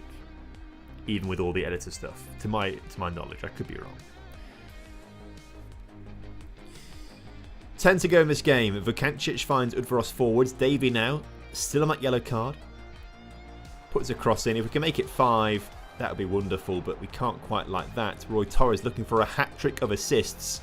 Gets past his man with ease. Can he just find a low ball in the middle? He does, and that's 3 assists for Roy Torres. A second goal for Udvaros as well. Off the bench as well in the second half, Udvaros there, so he's doing really well. Prekop and 2 goals for Durdov as well. A nice game to get ourselves ready for the big Champions League showdown, the final qualifying round against Rapid Vienna. Give a new gen from Kiribati max potential and max things that make him good, and see where his career goes with no interference unless absolutely necessary. Kiribati, one of the worst national teams. So it's kind of similar to what we do with, like, when I'm the agent of players, but you want me to not touch them at all in the slightest. We could do that. We could have like a few different players across the world doing that kind of thing, maybe. Focusing on one might get a bit repetitive. I don't know, it'd be interesting. Sometimes I do things like that and just like simulate things off camera and just see, does it work? Was it interesting? Yes or no? Let's make a video out of it kind of thing. So that could be something I could simulate and see if it works. Ilko with a goal as well to cap off his performance today. Thankfully, he won't be getting man of the match because Roy Torres on a 9.6 rating is going to get it instead. But Ilko is showing me that actually he can play a bit of football. Maybe I mean, we're going to have to trust him. We're going to have to trust him.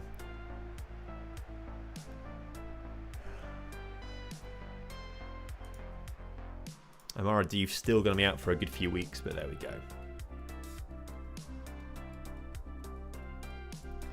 Since I can't afford FM26, still playing 24. Started today with Vitesse, bringing them back to Eredivisie and making them a professional status. I didn't realise Vitesse were like bankrupt like that. Are they not a pro club anymore? Are they not top division? I can't say I keep up to date much with Dutch football, so I need to know the story on that.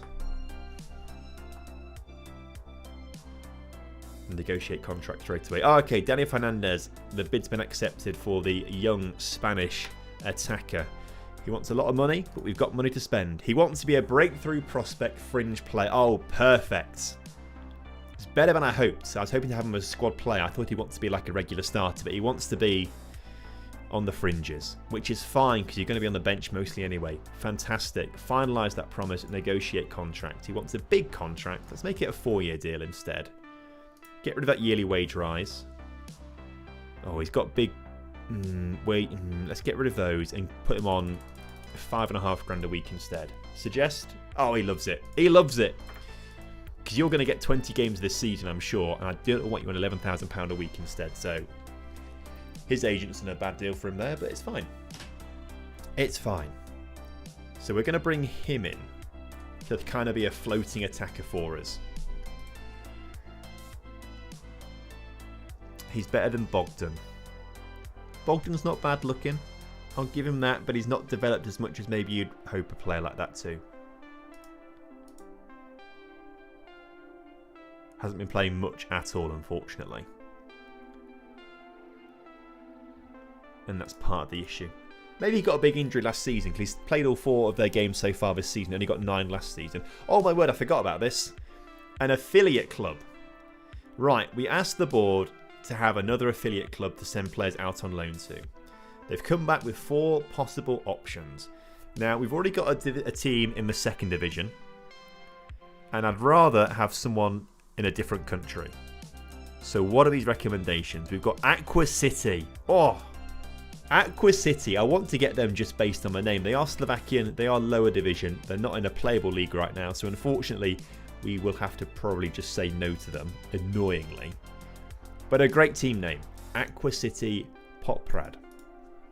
We then have Namestevo. Again, lower league. Slovakia. I don't really want them either, if I'm honest with you. We've got Raka. Lower league Slovakia. I don't really want you either.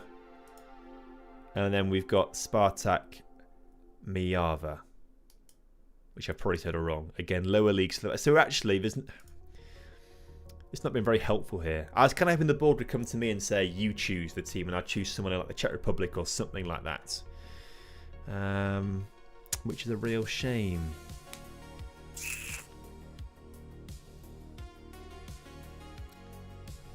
Woj, are you a fan of Spartak Mijava?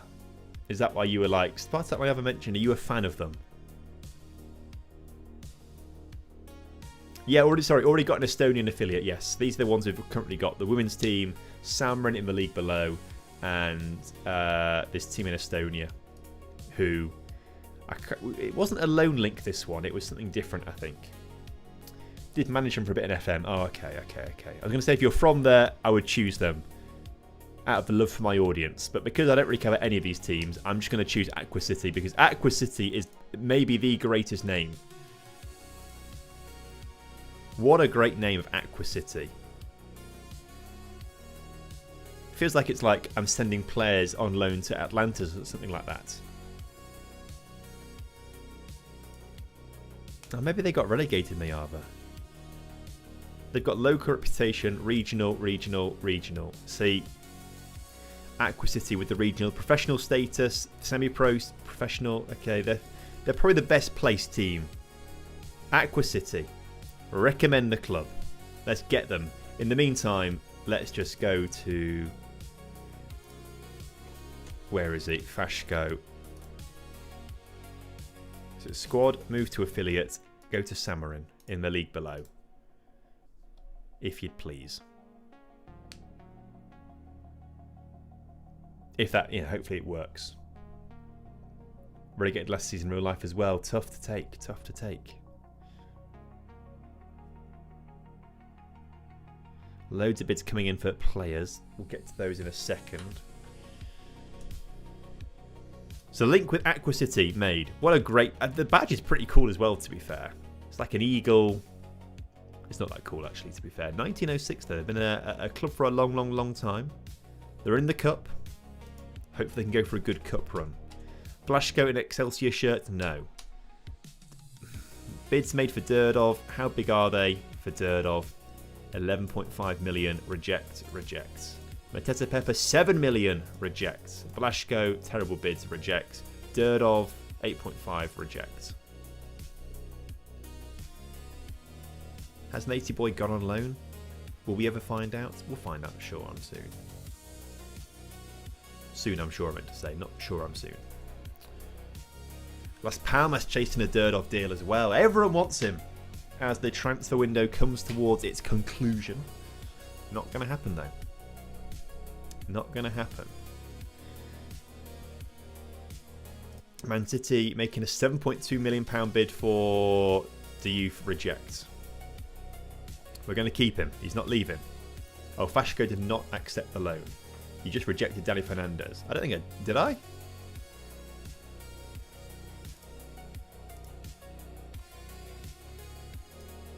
Oh, no.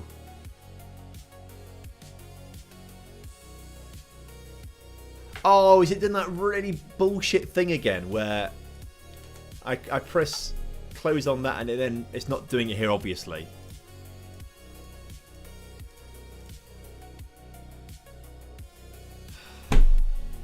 It's happened before. It jumps around rejecting the offers. Fuck! And we're not going to be able to get him in time now, are we? Reload real quick. Well, I would reload, but it will take us back over 2 hours in real time, 3 weeks ago in game. I didn't mean to reject him.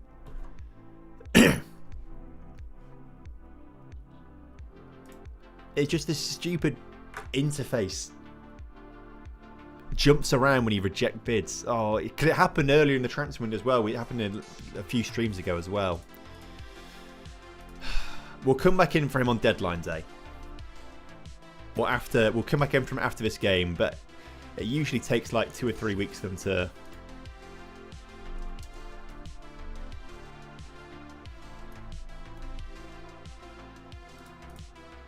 Where is he? The 19-year-old at Tenerife. Where's he gone? Not you. There. Yeah, we can't even talk to his agent to say, sorry.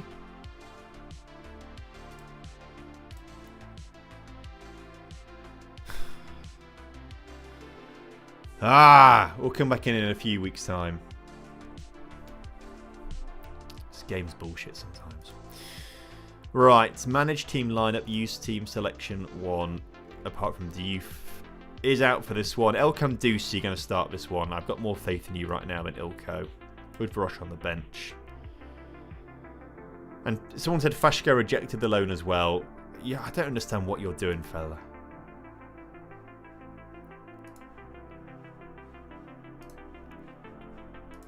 Just go on loan, please. Transfer from the editor. We could do. I've not got the in-game editor loaded. We'd have to use the FM real-time editor, whatever it's called, I think, and get that. But that might be a little bit cheaty. Actually, I second the editor route. We all know it's an honest move. Look, we'll talk about it. We'll discuss it. It's something that has to be agreed by all parties. 1.6 is the release clause. Oh, I didn't spot that. So we have 1.5 that said yes. Okay. Well, look, we'll come back to that shortly. But now we have a huge game. Final Champions League qualifying round, first leg. Against Rapid Vienna. There's the team, minus Amara Diouf, who's still injured for another 2 to 6 weeks. Go to match. Proceed to match.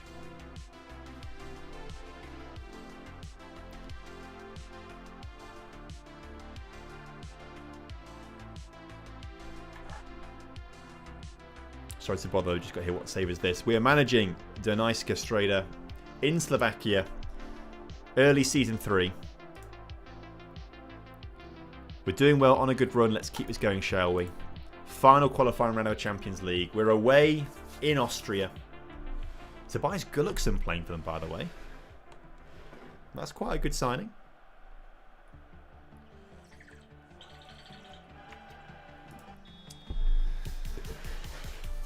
He's a very good playing football manager. And he's the danger man. Ilko hat-trick from the bench incoming. Who else have they got then? Do I recognise any of these other names? I feel like I recognise Heddle. Nicholas Heddle. Very good goalkeeper. Okay, they've got some good players in the team then. But we've got Saba Karabashvili, Ravi Mateta Pepper, Karol Blaszko, Juan Sforza, Leandro Augusto, and Bruno Durdov. But waiting in the middle is Alan Abando. Or Karol Blaszko. That'll do. That'll do. Karol Blaszko. First goal in this season's Champions League for the 20-year-old Slovakian centre midfielder who's just been called up to the Slovakian first team as well. I don't think he's made an appearance for them yet, but he's certainly in the international squad. And he gets the goal here. 5 minutes in, away from home. Has he got the international cap yet? It's not going to tell us there, is it? It's a shame. Got some really good players. Sabo, one of the best wonder kids in the game. He is one of the best wonder kids in the game. He's very good. We did a lot of wonder kid shopping, and we're going to develop them. At least develop them as far as we can go in our division. Because it's not a great division, so I don't think they'll ever reach their full potential if they stay with us. But we can always sell them on for a bit of money and bring in better players. Rapid Vienna straight away get an equaliser. I think it's onside personally. I don't think there's any issues there. Yep, goal has been awarded.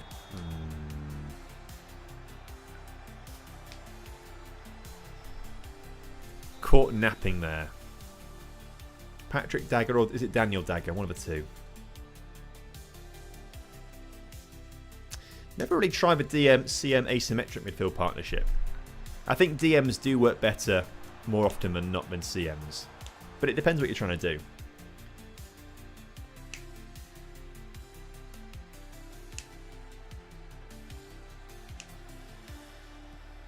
Vienna then looking to come forwards again and try and turn this game around, and it's a really good save on the line there from the keeper, putting that one behind for a corner. My early confidence has now been shattered, given that they've got a 1xg, 5 shots to our 2 shots, and they're looking a lot better than us right now. If we can draw this first leg away from home, that would be nice.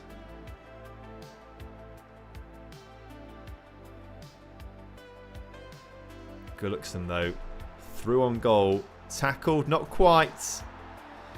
And Leandro Augusto makes a mistake in the back line there.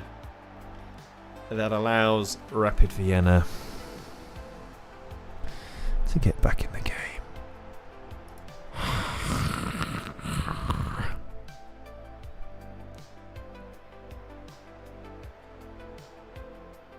Have I had the club Manchester United? I don't think I have done. What league are they in?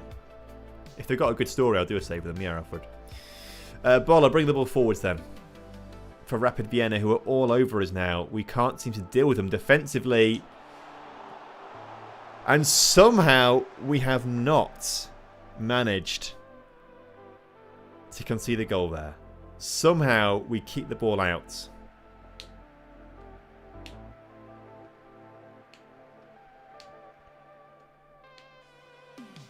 We're slowly starting to get ourselves back in the game here with 6 shots to their 8 now. We're slowly starting to get over that bit of momentum that Vienna had, but I'll be honest with you, I don't feel very confident in this game. We're not showing many signs of life. And possession is terrible as well. Look. We're away from home in a big game. I'm expecting us to be on the back foot, but that was not good enough. I'm going to go aggressive to the team there. As the Austrians get the game back underway.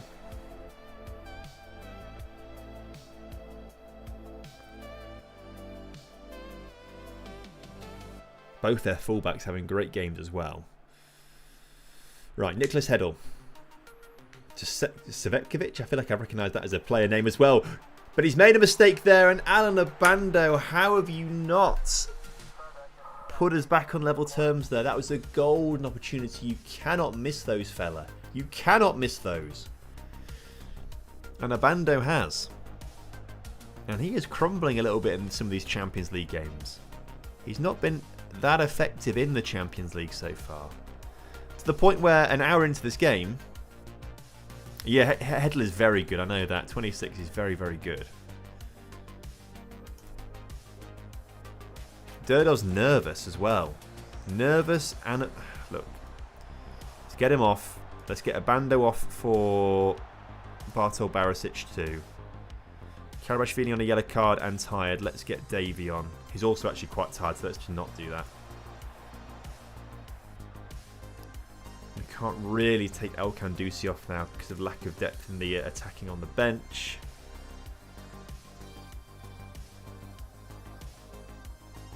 Come on, we've turned the game around in terms of like the number of shots we've had.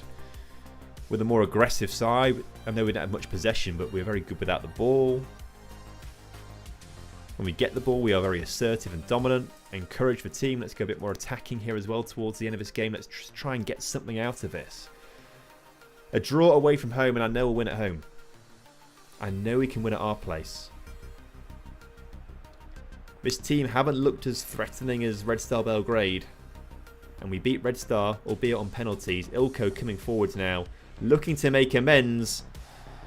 Can't get a shot on target. Should have got that on target at the very minimum. At the very minimum, should have got that on target. Poor from him. 10 to go in this game. 20 shots we've had now. Oh my word.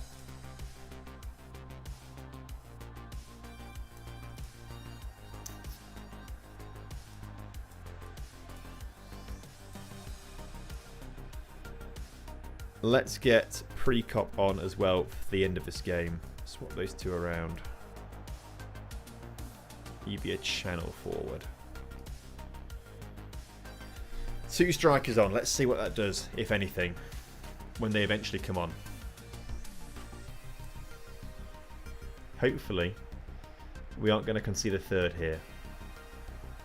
Wormbrand, Oswald blocks, but they still hold to possession. Karabashvili can't. Oh, it's a penalty. Sforza gives it away.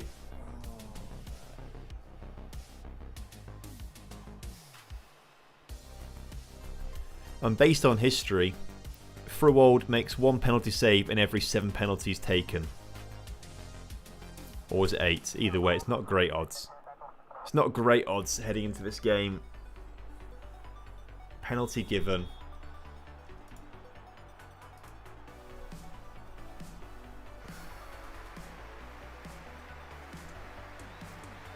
Oh.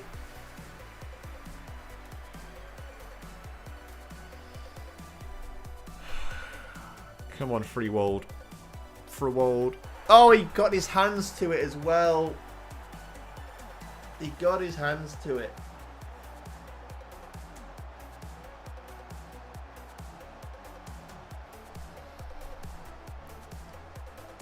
Rip in pieces.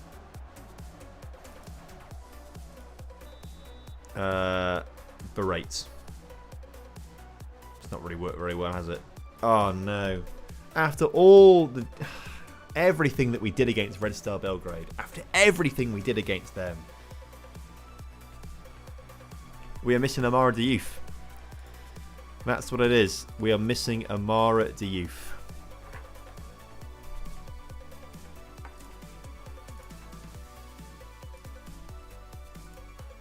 Let's click continue, not player database, please.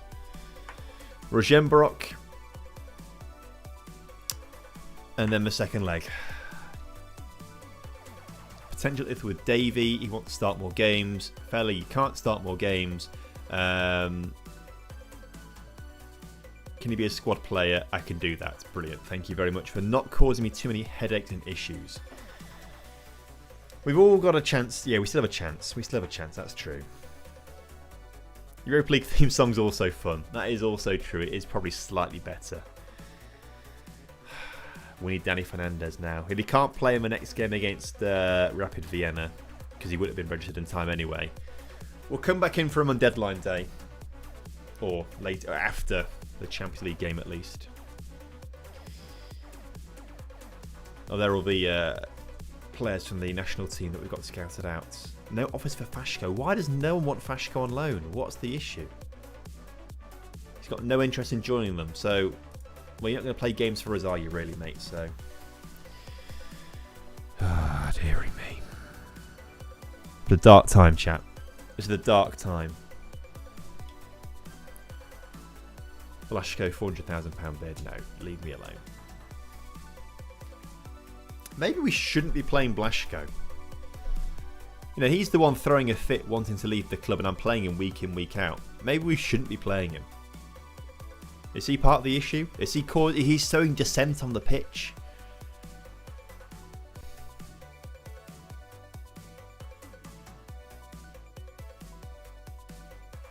I can't watch. I'm gonna instant result this game.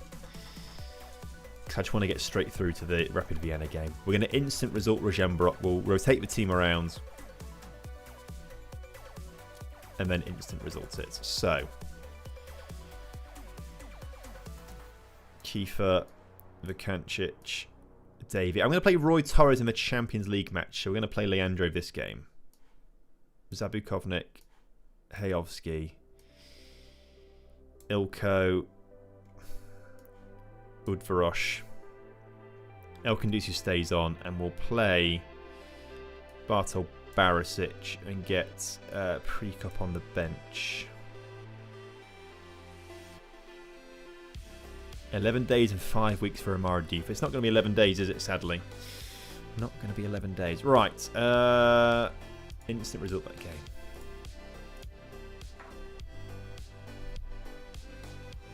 We won 3-1. Good. Good. It's a good point about youth prospect as well, actually. Maybe we should do that. Are they all out on loan, actually, thinking about it? Under 19 squad. All the guys with high potential. You're not, but you're only 16, so you can go out on loan. Same as you. You can. So let's transfer offer via transfer room. For loan.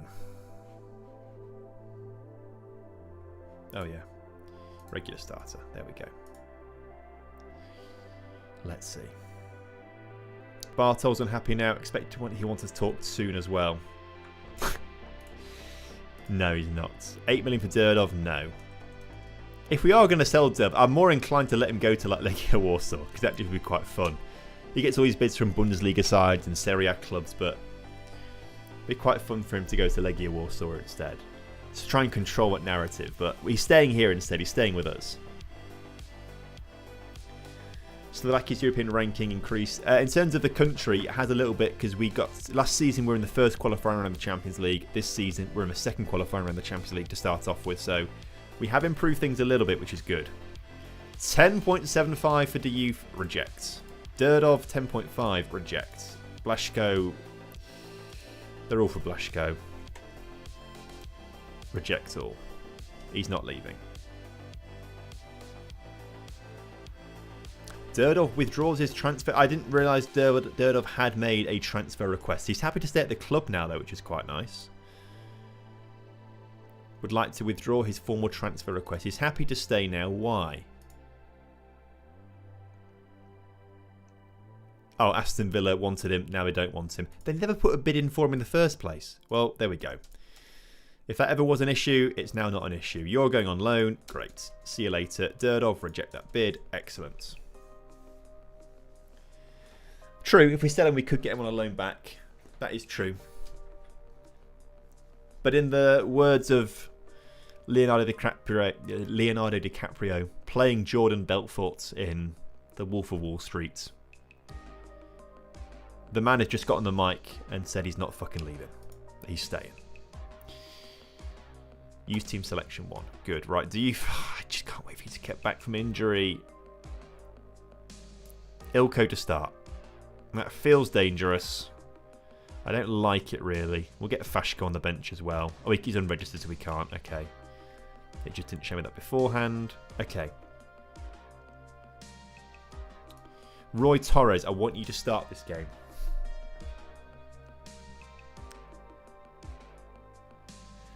And Blashko, although he's playing well, his morale's down. Let's just get him off for this game. Let's bring Zabukovnik on instead. Swap those two over. Sforza be more of the playmaker. Let's see if that makes a bit of a difference here.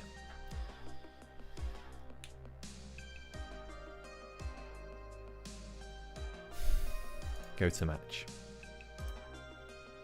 Monumental game coming up. Absolutely monumental.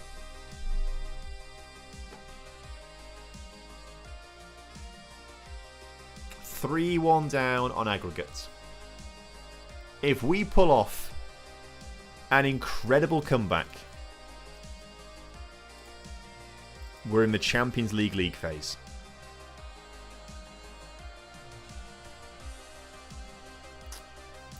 I want the same music as earlier.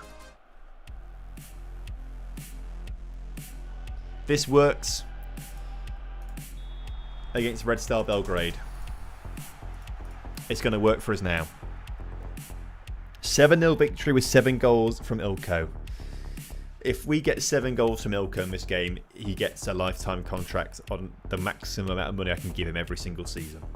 That's how confident I am in him not being that good.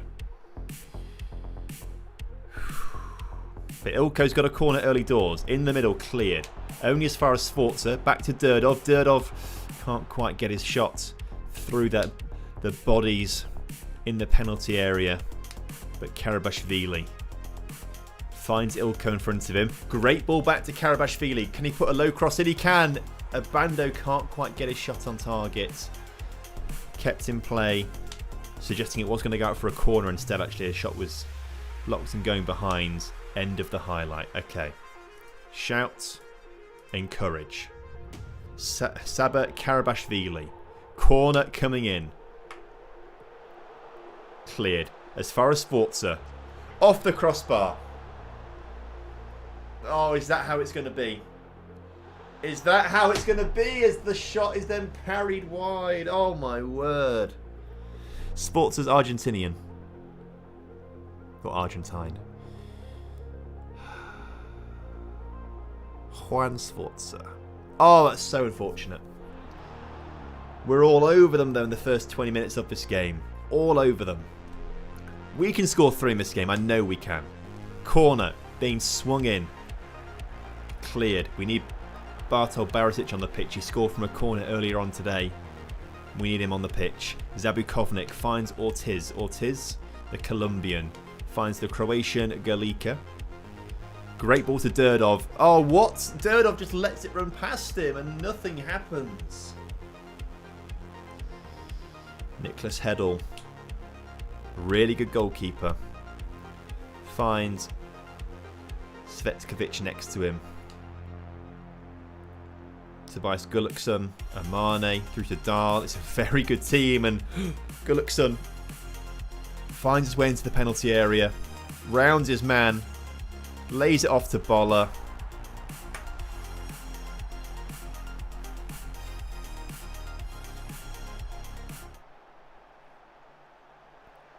And that's got to be it, right?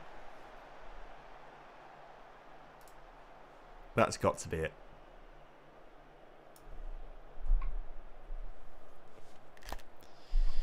Let me just find some really sad copyright-free music. Let me just find it.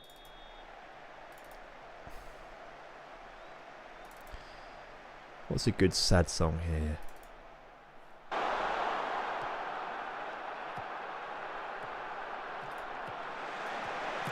don't know if you guys can even hear this.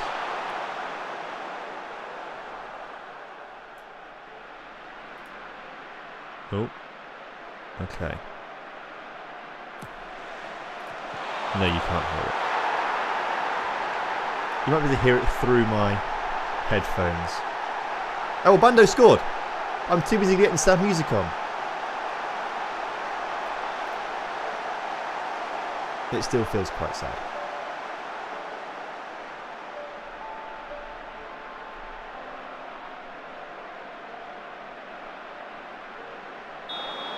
I still feel like it's not going to happen for us.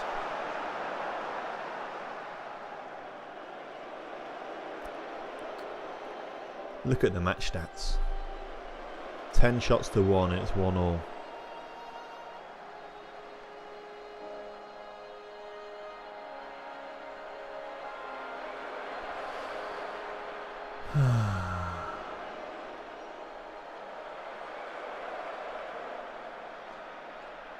I'll be honest, I thought this was going to be like some reverse psychology here, because I thought if I got sad, the players would get happy for me and start to score goals. Maybe they still will. Maybe they still will. Abando, Mateta Pepper, Durdov. Durdov's done it! 2-1 on the night. 4-3 in aggregate. Okay, reverse psychology again. Reverse psychology again. Oh, we're doomed. It's not going to work for us. The Champions League is over. Oh, my players are never going to score goals. Happy number of shots so far on target. Keep it up. Let's try and motivate them a little bit there. Right, back to just. Oh, we're out of the Champions League. Abando's never going to score again. Durdov won't. Mateta Pepper is never going to get another goal in his life. Ever again. Or will he? Skalica, Roy Torres, Zabukovnik. Forward to Durdov. There's Mateta Pepper. Here comes Bruno down the near side. He's got 3 players waiting in the middle, but uses Roy Torres instead. Roy Torres has now got 4 players in the middle waiting. Oh, and it's just wide. It's just wide. It's not what we needed. It's not what we needed.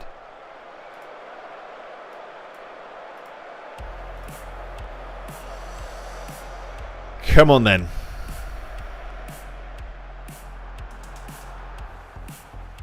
Let's get the music rocking again. Shout, encourage, instructions. We don't want to do any time wasting. Let's go a bit more direct. Get on the counter straight away.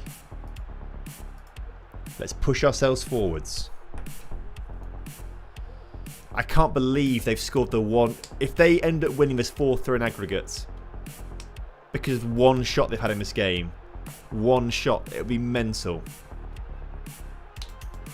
Radilovic puts the ball into the middle for the Austrians. Headed goalwards over the crossbar.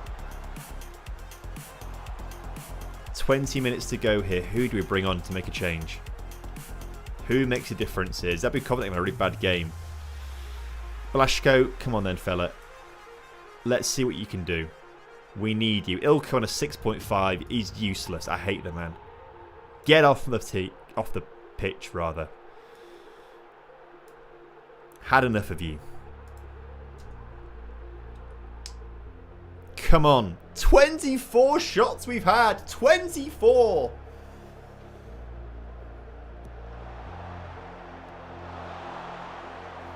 Here's the counter. Here's the counter. Alan Abando using all his 15 pace here. Just pass it. Pass it. Pass it. Why did you not pass it to Bruno? He was right there open in the penalty area. Never mind that you hit the post. You didn't score. Alan.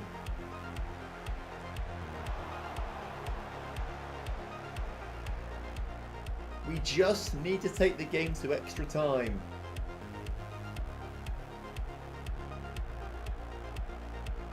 No. Oh my god, it went behind. I thought it was in the back of the net, but it went wide and hit the back of the net itself. Okay. 10 to go. Attacking. Roy Torres finds Bruno Durdov in front of him. Gets it back to Roy.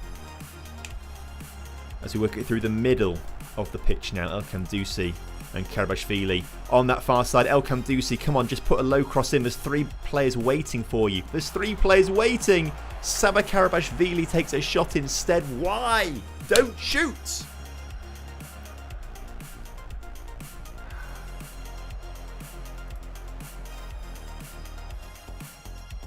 There's nothing to change here, really. Oh no, Mateta Pepper is now injured. Udvarosh, on you come. You're not the man to change the game, really, are you, fella? Sforza move forwards. Hayovsky in the midfield. That's a better change that way. Encourage. We've done everything. We've made changes. We've made... Look at the match stats. There's nothing more we could have really done in terms of our match plan here.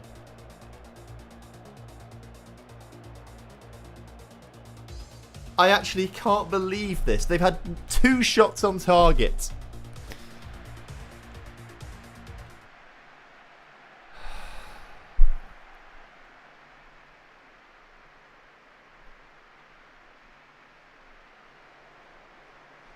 Oh, chat. I actually can't believe that. Dunajska Streda 3, a Rapid Vienna 4. Proud of your efforts today. That's so FM. You're right, Glovinator, it is.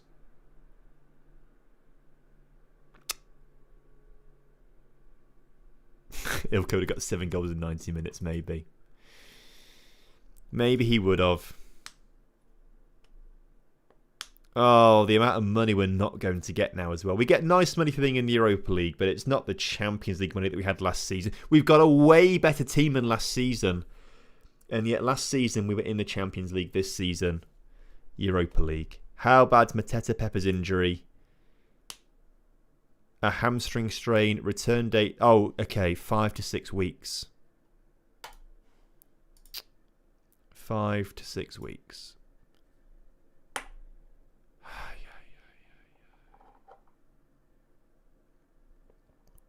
And now Vakancic wants to start more games. Shut up, mate. He's happy to play occasional football, that's fine. Every cloud has a silver lining. You're right. Because we're going to go and win the Europa League this season. That's the plan now. That's the plan. We were never going to win the Champions League yet, but we can make a really good run in the Europa League, I reckon. We could make a very good run in the Europa League. We'll find out the draw in a little bit. It won't take too long to get through the rest of Thursday. Find out which teams qualify for the Europa League, and then we'll find out right now our fixtures. We get £3 million, so we've got 22 million in the bank account right now. We'll take that. Proud of your efforts, everyone, except for you, Alan. Alan really made a big mistake. You're welcome for Jack Moylan, Tom. What a player, Shelburne fan here. Oh, he's so good. He's on form right now, the best player in our team. So, who have we got then? Panathinaikos, Lausanne, Cremonese, Rangers, Molde, Borussia Mönchengladbach, Real Sociedad, and it's not actually an easy run of teams there, to be fair. That's quite difficult in terms of our fixtures. So Panathinaikos will be tough. Lausanne we should beat. But Cremonese, I mean, they're Italian. And if you're an Italian team in this competition, you must be decent. Rangers will be tough. Molde we should beat. Mönchengladbach, Sociedad Club Brugge. I mean, I'm not really sure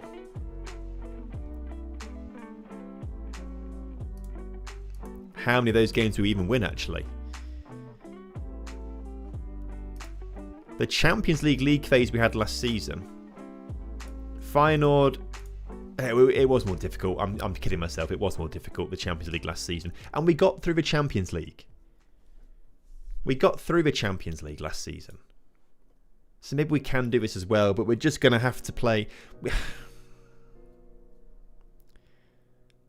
going to have to do what we did against Rapid Vienna, but just not concede and have 26 shots a game. That's the crux of what we need to be doing, really. That's what we need to do. Now, Prekop is upset that he's not getting enough game time, I'm sure. Can he be a squad player, please? He says yes, that's fine. He understands that Alan Obando on paper is better than him, but Prekop probably would have passed that. Probably would have passed that. Karol Blaszko. £400,000 for him. Rejects, obviously. Right, our transfer window, by the way, ends on the 5th of September. So we'll make bids, I think, probably on the 5th of September for Danny Boy. Danny Fernandez. Unless you want to talk now. 1.5 million. That was the bid we had accepted last time for Danny. Oh, we just want to talk contracts again. Good. Okay, we can get this deal done now then. After accidentally breaking things last time. Same breakthrough fringe player. Let's get rid of that. It's basically the same contract, actually. If we get him 5.5 again. Oops. On a 4-year deal. He's happy. Good. I won't cancel it this time, chat. I will not cancel it, I promise. Hopefully he arrives before the 1st.